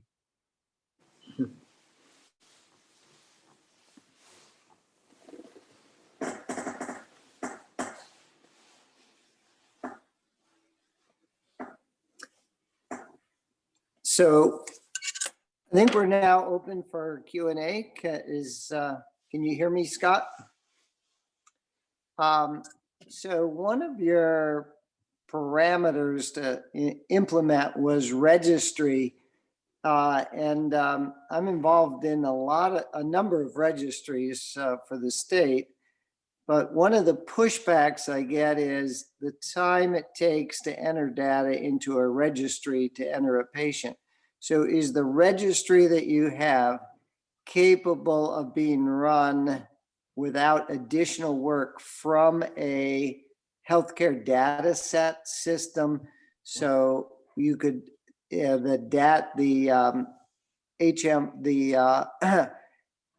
actual data set for the healthcare system would generate the registry without requiring any additional input or personnel?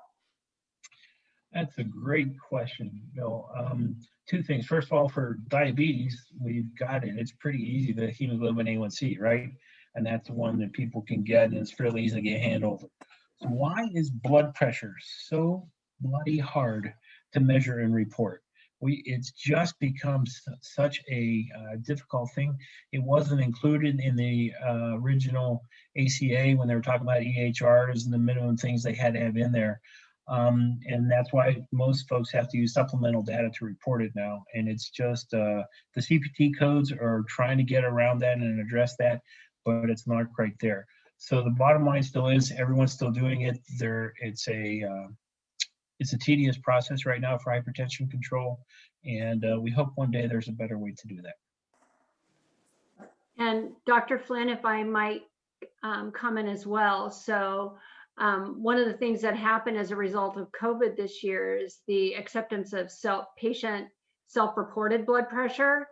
So I can just share personally from within our organization, it took us a while to get the providers and the staff up to speed about the appropriate codes to use and how to actually capture that and what was acceptable and what was not acceptable. And while it was wonderful that they changed the specifications to allow us to do that, there was challenges in creating the workflows. Not only that, it was a real big learning about how many patients with hypertension don't have monitors at home, right? So they don't even, they have hypertension, but they don't even have a blood pressure monitor at home to be able to do that. So yeah, that's a great point, Cindy. And the other point, of course, is what will the government be doing going forward in terms of those allowances? We've already heard some things where they're going back to telemedicine and things that they're going to retract now that we're going into the new year. So it'll be interesting to see how that all plays out.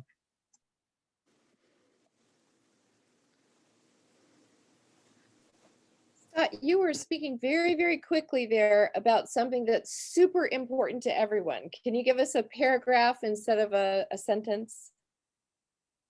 On what? On the government going forward? The Or rules changing on this particular telemedicine blood pressure management topic. I couldn't quite hear everything that you said. yes. So I'm not sure. I have not seen what the intention is for CMS going forward. I can't remember this form or another one where CMS actually, it might have been the San Diego Right Care, where CMS actually presented in January what they suppose they're going to be doing going forward for all the changes that they allowed, particularly with telemedicine and televisits, and telephone was allowed. You didn't have to have live concurrent video. Could it be in the same space? All that kind of stuff. So I'm no expert on that. I just know that it probably won't stay like it was last year. It's going to change, and I'm very curious to see how that changes going forward.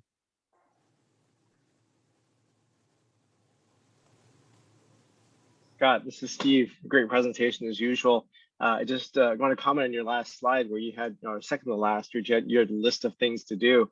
I have to add one more to your list. I spoke to Christine Thorne about a week ago, and she kind of voluntold you to talk to me about a goal they have, which is to engage in the Cal Right Meds Collaborative. And to your point, try to reach some of those patients who may not have access to electronic resources, but may have access to a pharmacist that they still keep in touch with and might be able to achieve some of these goals through that partnership. So I hope we can get a chance to talk about that. Love working with you, Steve. Bring it on. Look forward to it. Thank you.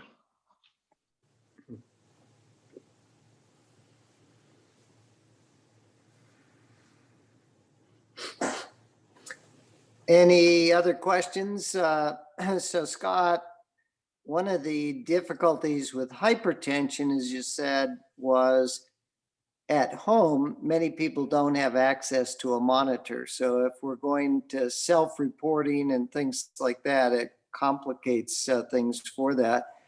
An additional thing that is thrown out there is we've recently dropped our numbers for the for blood pressure control, meaning that it used to be for HEDIS under 140 over 90, and now we're dealing with, well, maybe it should be under 130 over 85 at this time.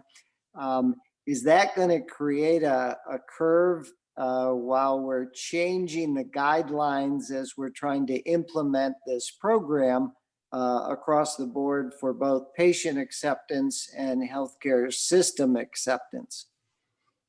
Yeah, two comments on that. One would be, if they're not universally accepted, the drop. So, and I think one of our previous presentations a couple months ago talked about that, how there's some organizations on board with a drop into the 130, but other ones like AAFP and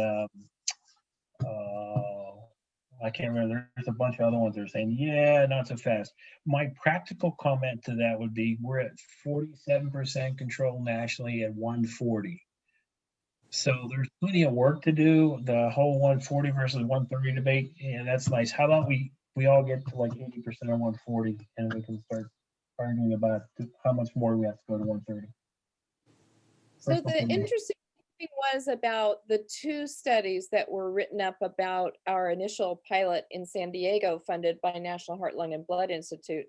Dr. Susan Ivey and Dr. Brent Fulton at UC Berkeley School of Public Health did the initial analysis that was published in the American Journal of Managed Care, which produced those graphs that you showed going up to 2014.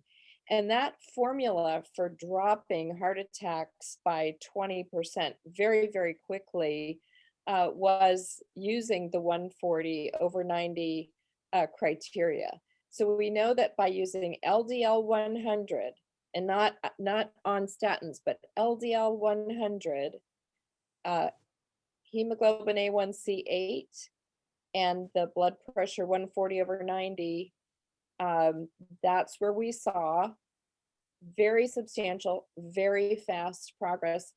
Dr. Ivey, I don't know whether you want to unmute yourself and talk a little bit about that initial analysis that you did based on Office of Statewide Health Planning and Development data, and your thoughts on this level of blood pressure control issue that's just been raised.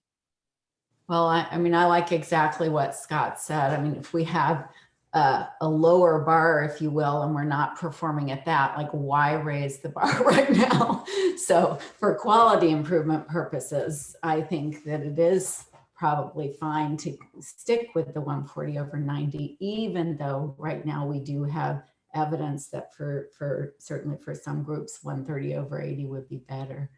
In terms of the analysis, I mean, we did look at a variety of other things that could be explanatory, because you always want to do that. And we looked at, you know, were there new hospitals that opened up? Were there hospitals that closed? Was there population? Were the answers different if we included people who had zip codes outside of the county? And then we compared, obviously, all of the San Diego results to statewide results, and removed San Diego from that statewide analysis so that we could look at what was going on in every other county except San Diego. So I do think there are pretty exciting decreases for acute MI. I don't have a way to explain the lack of an effect on stroke, but I think with more data and maybe more focus on blood pressure, like Bill is saying, Scott is saying, that's going to make the big difference on stroke. So plenty of room to navigate. I think that the real difference that we saw in San Diego compared to statewide, so when Dr. Ivey and others have said we didn't really make that big a difference in stroke, we didn't make a bigger difference in stroke, statistically speaking, than the statewide improvement trend. But we were working statewide at the same time. We started working statewide in 2006 with the Department of Managed Healthcare, speaking directly to the managed care directors of the different health plans, saying we really need you to work on this blood pressure number. So and the statins and the blood sugar. But to me, one of the big differences in San Diego was having Dr. Anthony DeMaria, world-renowned cardiologist, paired with, at that time, Scott Flynn, having just left his service in the Navy, was leading one of the top medical groups, the top performing medical group at that time in the state, ARCH, who were sitting at the head of the table and sort of not taking no for an answer from the other medical directors in the region, and particularly emphasizing Tony DeMaria's constant refrain that Scott alluded to a little while ago, which is that he would say to the medical directors in the room, look, you don't want to be the dumbest person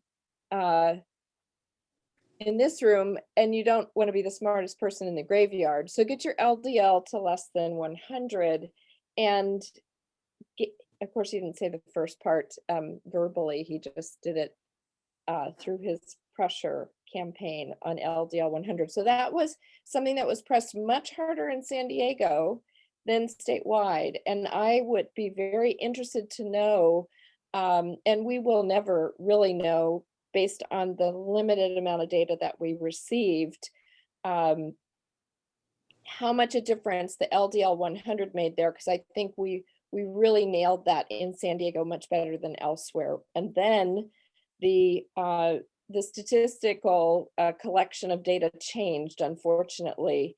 But according to Dr. Damari, it looks like we're going back to LDL 100. And that gets to a question that has been raised that, Bill, perhaps you want to try to verbalize about protocols for lipid control.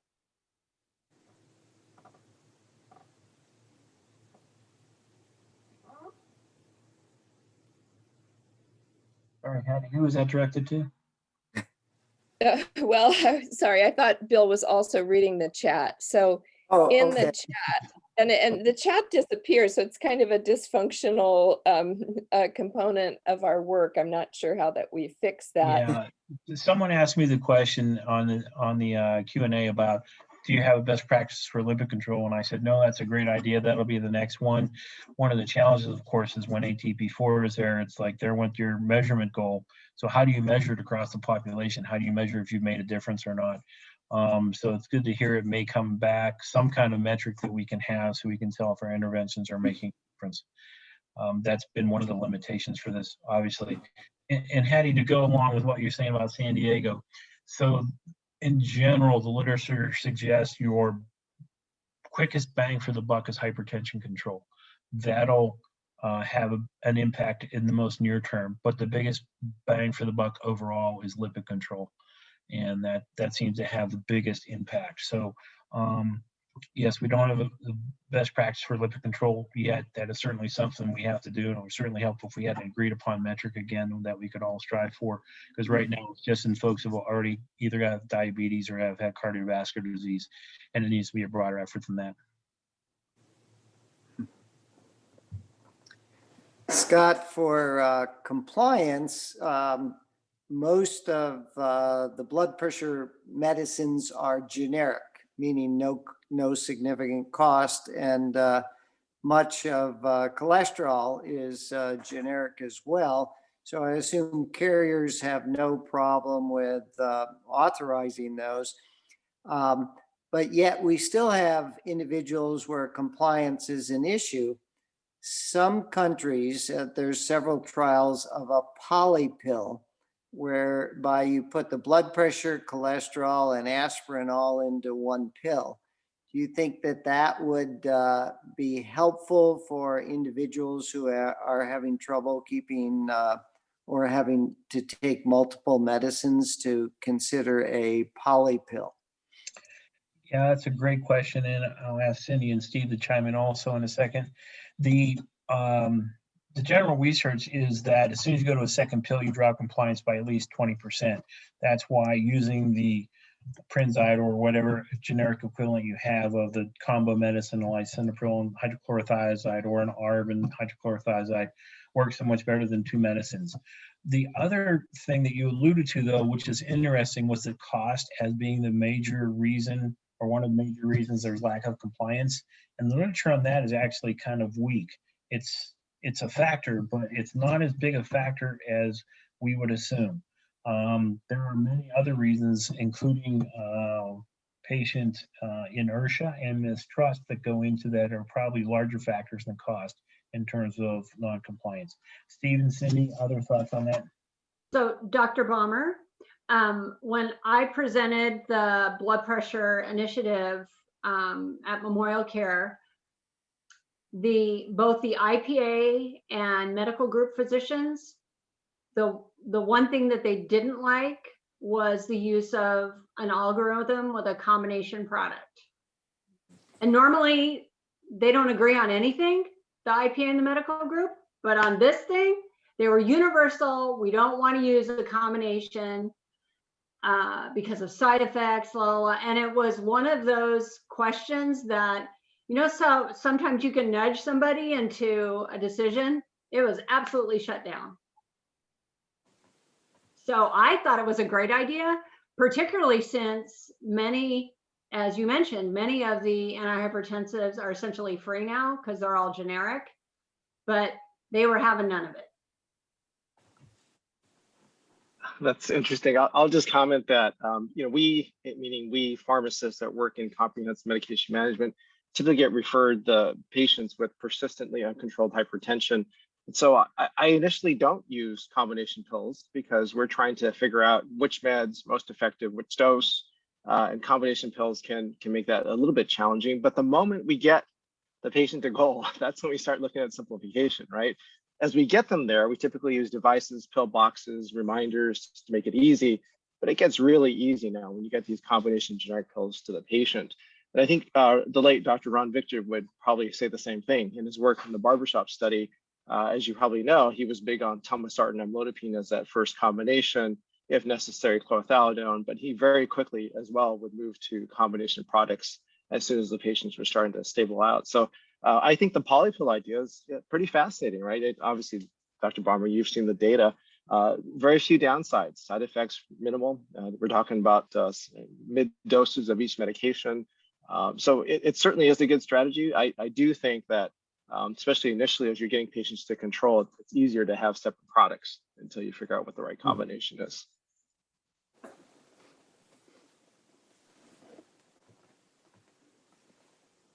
I do have another question similar for Dr. Flynn.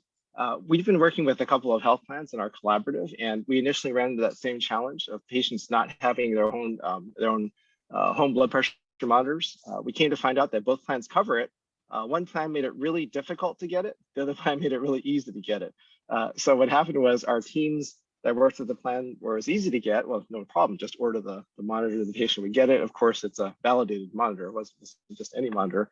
For the other plan, interestingly, our participants decided, well, we're just going to buy it. We can buy it wholesale as a pharmacy for $23, solid monitor, well validated, and we, because we're getting a value-based payment for the care, it just makes sense to do it rather than having to go through all these approvals and having to take forever. How easy or difficult is it to get a blood pressure monitor for patients within Blue Shield? I would have to ask our DME specialist for that particularly. My suspicion is that we are probably on the easier side. We tend to be that way, especially for something like you say, it's $23, and it's the hard part, of course, is validating which one it is and which models you're going to cover, and how much time you want to spend looking at that for something that's $23, right? So I will research that and get back to you. That's a great question. I honestly don't know the answer to that, but Ian does. So I'll ping him. Thanks. Thank you. So hopefully that will be part of the brainstorming, the strategic planning around the idea that Michael Cantor put on the table of, if we can get medical school students and pharmacy school students working together, for instance, in a region of Los Angeles, because Los Angeles, he feels, is too big to tackle at once. If we want to tackle blood pressure for a region, how do we incorporate the home blood pressure monitor and potential proactive telemedicine coaching? Dr. Flynn, do you have ideas based on your work at UCSD and the Uniformed Services College of Medicine? The coaches aspect. So, I've seen that work well in the diabetes realm, right? It seems like people want to know more, especially how they're doing their finger sticks, how they're modifying this, how they're doing that. For some reason, we tried that 3 or 4 times with hypertension and did not get any traction at all. People were, either they thought it was too simple, it's not that big a deal, whatever. It was not there was not the traction that you got for diabetes, and I don't know what that was, but yeah, we tried and I got nowhere with it. I don't know if Cindy or Steve have had better with things like that, but we have not. There's Dr. Cantor. Hi, he heard his name. Welcome back. Oh, I've been here all along. I did want to comment as we're talking about medication adherence and poly pills that study came out of Kaiser that I wasn't involved in, but it basically, there's a confounder there, which is the more the patient has to go into the pharmacy to pick up their pills, the less adherent they are. And so one way to deal with giving someone more than one pill to take is to make sure that they can have it all mailed to them synchronously, so the two meds are not outdating at different times and patients don't have to go in. That was actually a big issue, and I don't know, as people study poly pills, if they control for that impact of people running out of medicines at different times and then not being adherent. And the other thing to think about that I sort of alluded to briefly, but I mean, we measure the med adherence, and so it should be able to tell from dispensing data if people are not adhering. And it's also another means to maybe target poly pills more towards less adherent patients. So just some nuances into this discussion, because I think medication adherence is a sizable issue in hypertension control. Dr. Cantor, I'm glad you mentioned that. I should have mentioned that. One of the other secret sauces for community pharmacies, I think mainly outside of Kaiser, not so much within Kaiser, is they do med sync, to your point. They synchronize the refills. Can you imagine a patient on 10 medications having different fill dates every month? It would drive you crazy. So not only do that, but for patients that are stable, they'll move it to 90-day fill as long as the health plan will allow it. So those are certainly things that facilitate better adherence. There is a subset of patients, interestingly, and probably outside of Kaiser more so, that like to go back to their pharmacies and see their pharmacist often because they get confused and it becomes sort of a social setting for them, right? And so those folks, it helps to engage them because they may have medication devices, insulin pens, and et cetera, where they want constant reinforcement. They have a lot of questions. Certainly not the majority, but there oftentimes are the patients that are persistently uncontrolled. So that's the population that we are sort of keying in on with our Medi-Cal managed care plan partners in our collaborative. No, I think that is right. And there is a social aspect to all of this. And I think we saw this, we were involved in the barbership studies of hypertension, and that becomes quite social for people. Absolutely. Can you talk about the Kaiser approach to using home blood pressure monitors or not? Yeah, I mean, they're used. It's just part of our routine thing. Would you elaborate a little bit? In other words, you do try to encourage patients to use home blood pressure monitoring. Yeah, absolutely. Yeah, it used to be a little bit of an issue when it wasn't counted so much for HEDIS, but it's just more efficient to not have to bring people in constantly.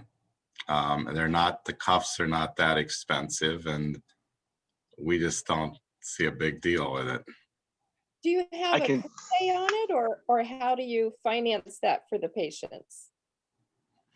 I'm not sure I know the answer to that to be 100% accurate.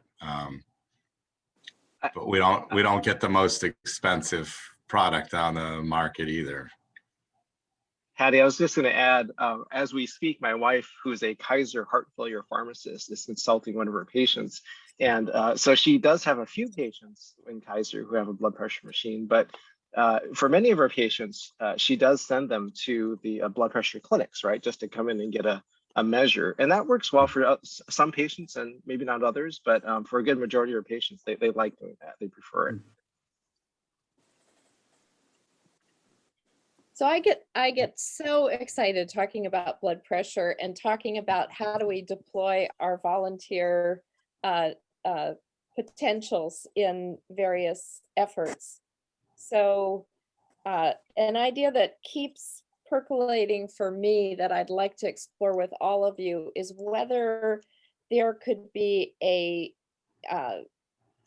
maybe a regional effort, maybe a statewide effort, where there would be sort of a cultural change approach to try to encourage everyone to use home blood pressure monitors and to provide availability of telephone coaching, because they're the great health systems that are really nailing this.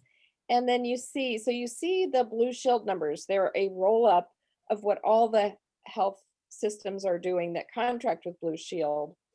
And you've got your, very dedicated groups like UC Davis and MemorialCare that are here with us on the phone along with Kaiser. And then we have a lot of systems that don't have a systematic approach to blood pressure control.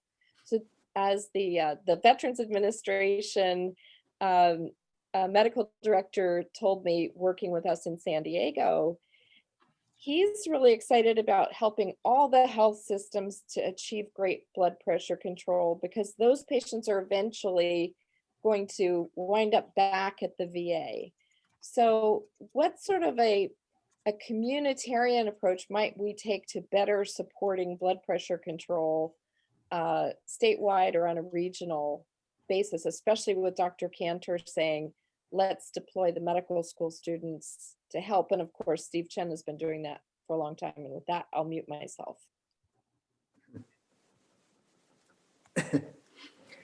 Well, Hattie, I think we could improve, let's say, public service announcements on blood pressure. That was part of what the call for action of the Surgeon General was, to identify that. And there were some public service announcements prepared for that.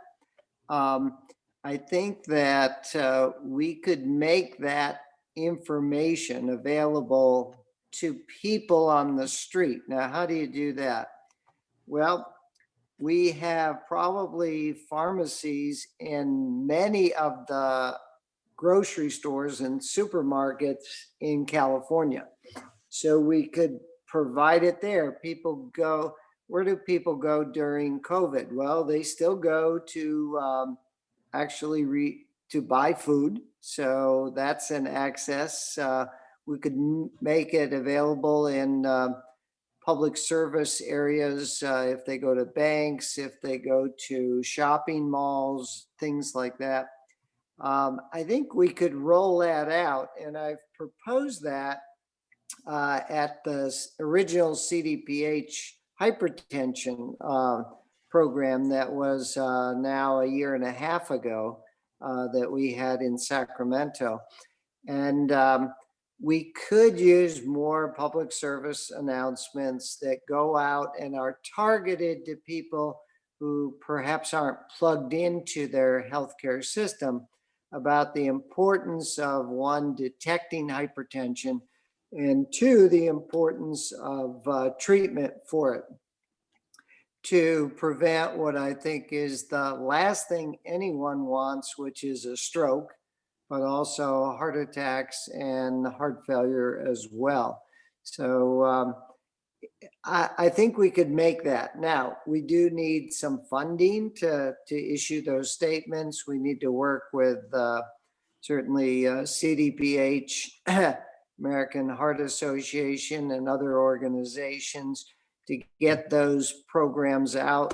I think we can come up with a compelling case of someone who doesn't know their blood pressure, how important it would be for them and their lifestyle and their relationship to all their family and friends, if we could get them to check their blood pressure and take control of it.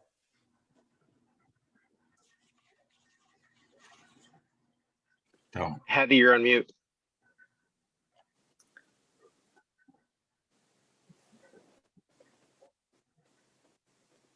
We would definitely need some government help with this. I think it's just too big of a goal if we do it statewide, but potentially if we picked one region, we might be able to make a bigger difference. I know Scott and I worked a lot on creating public motivational messaging for San Diego, but and they're beautiful messages that were created in the Be There campaign, but we were never able to get the funding to get it up on the billboards around town, radio, TV, our big vision of motivating this culture change. And so that is work still to be done. With that, I'll say we're now at 2:20. I just want to do a process check. We've got 39 people with us. Do we have more questions that haven't been answered?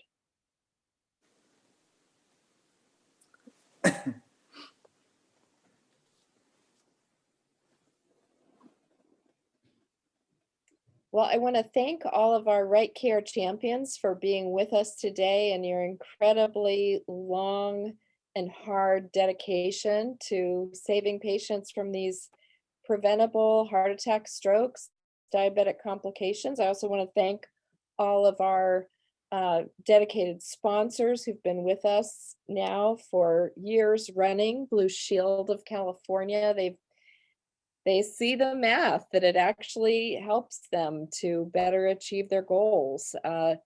Mike Cantor is now offering to bring in some student support for actual boots on the ground, as they say. I want to say Joe Sky, our military cardiologist who can't be with us today, did ask me to say hello to everyone and say that he'll be back with us on February 23rd when we have our next program. Dr. Cantor, did you want to say anything more about the blood pressure campaign and possibly coronary calcium campaign and ideas that are percolating for that student support to advance the Right Care mission? You're muted. I think there's a lot of stuff that we can do with students and without students, and with money and funding and without money and funding, and probably need to just think carefully about what is most likely to move forward and get some legs, and then do it. So one thing I'd like all of you to do is call one person after this and try to enroll them into the cause of controlling our three primary targets: lipids, blood pressure, and blood sugar. And finding those, as you said, Michael, who are hidden in plain sight in the medical records that need our attention and can be very cost effectively addressed by using our electronic health records. There are many more to thank on this call. Not only our amazing leadership that's with us from MemorialCare, Kaiser, UC Davis, Blue Shield. We also have our biopharmaceutical partners and our California Department of Public Health, who's been amazing in helping us to evolve our work and being at the table with us now for many years. So Michael, I hope that you'll rejoin us on a regular basis and think of being part of our leadership team now that you've got a little bit more bandwidth. Michael, we want to thank you very much for an excellent presentation, Scott and Cindy as well. Michael, I'd like to make one suggestion to you.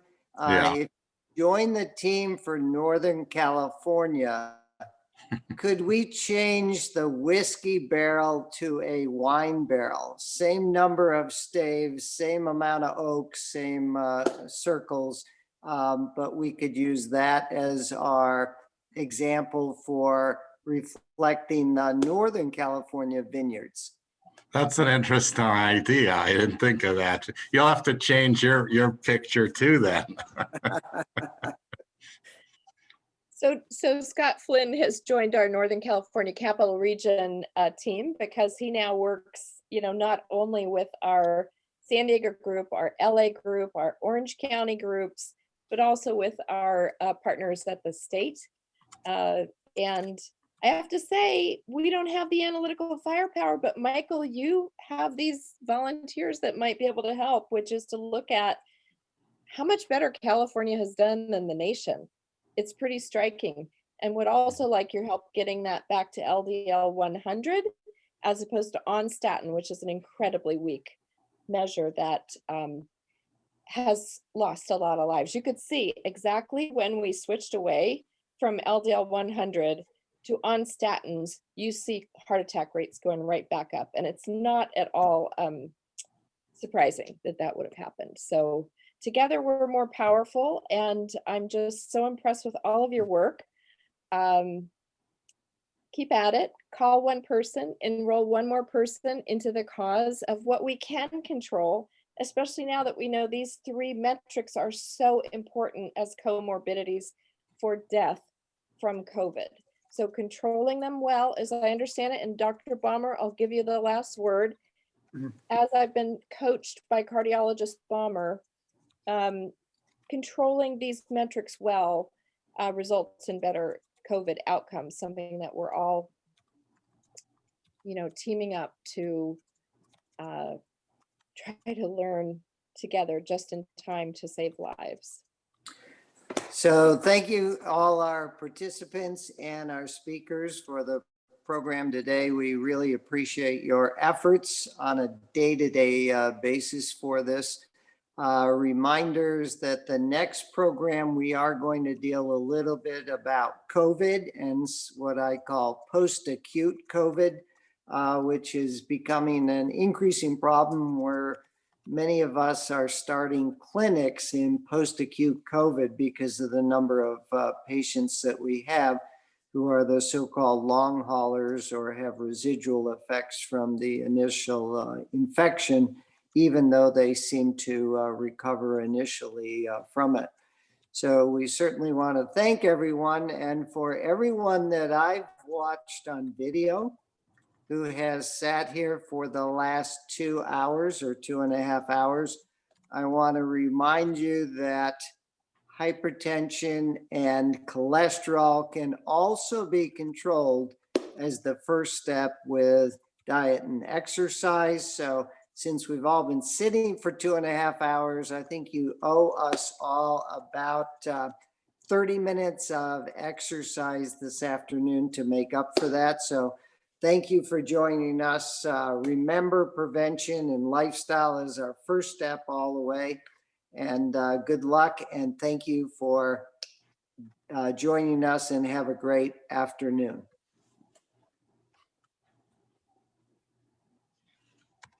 Thanks, everybody. Be safe.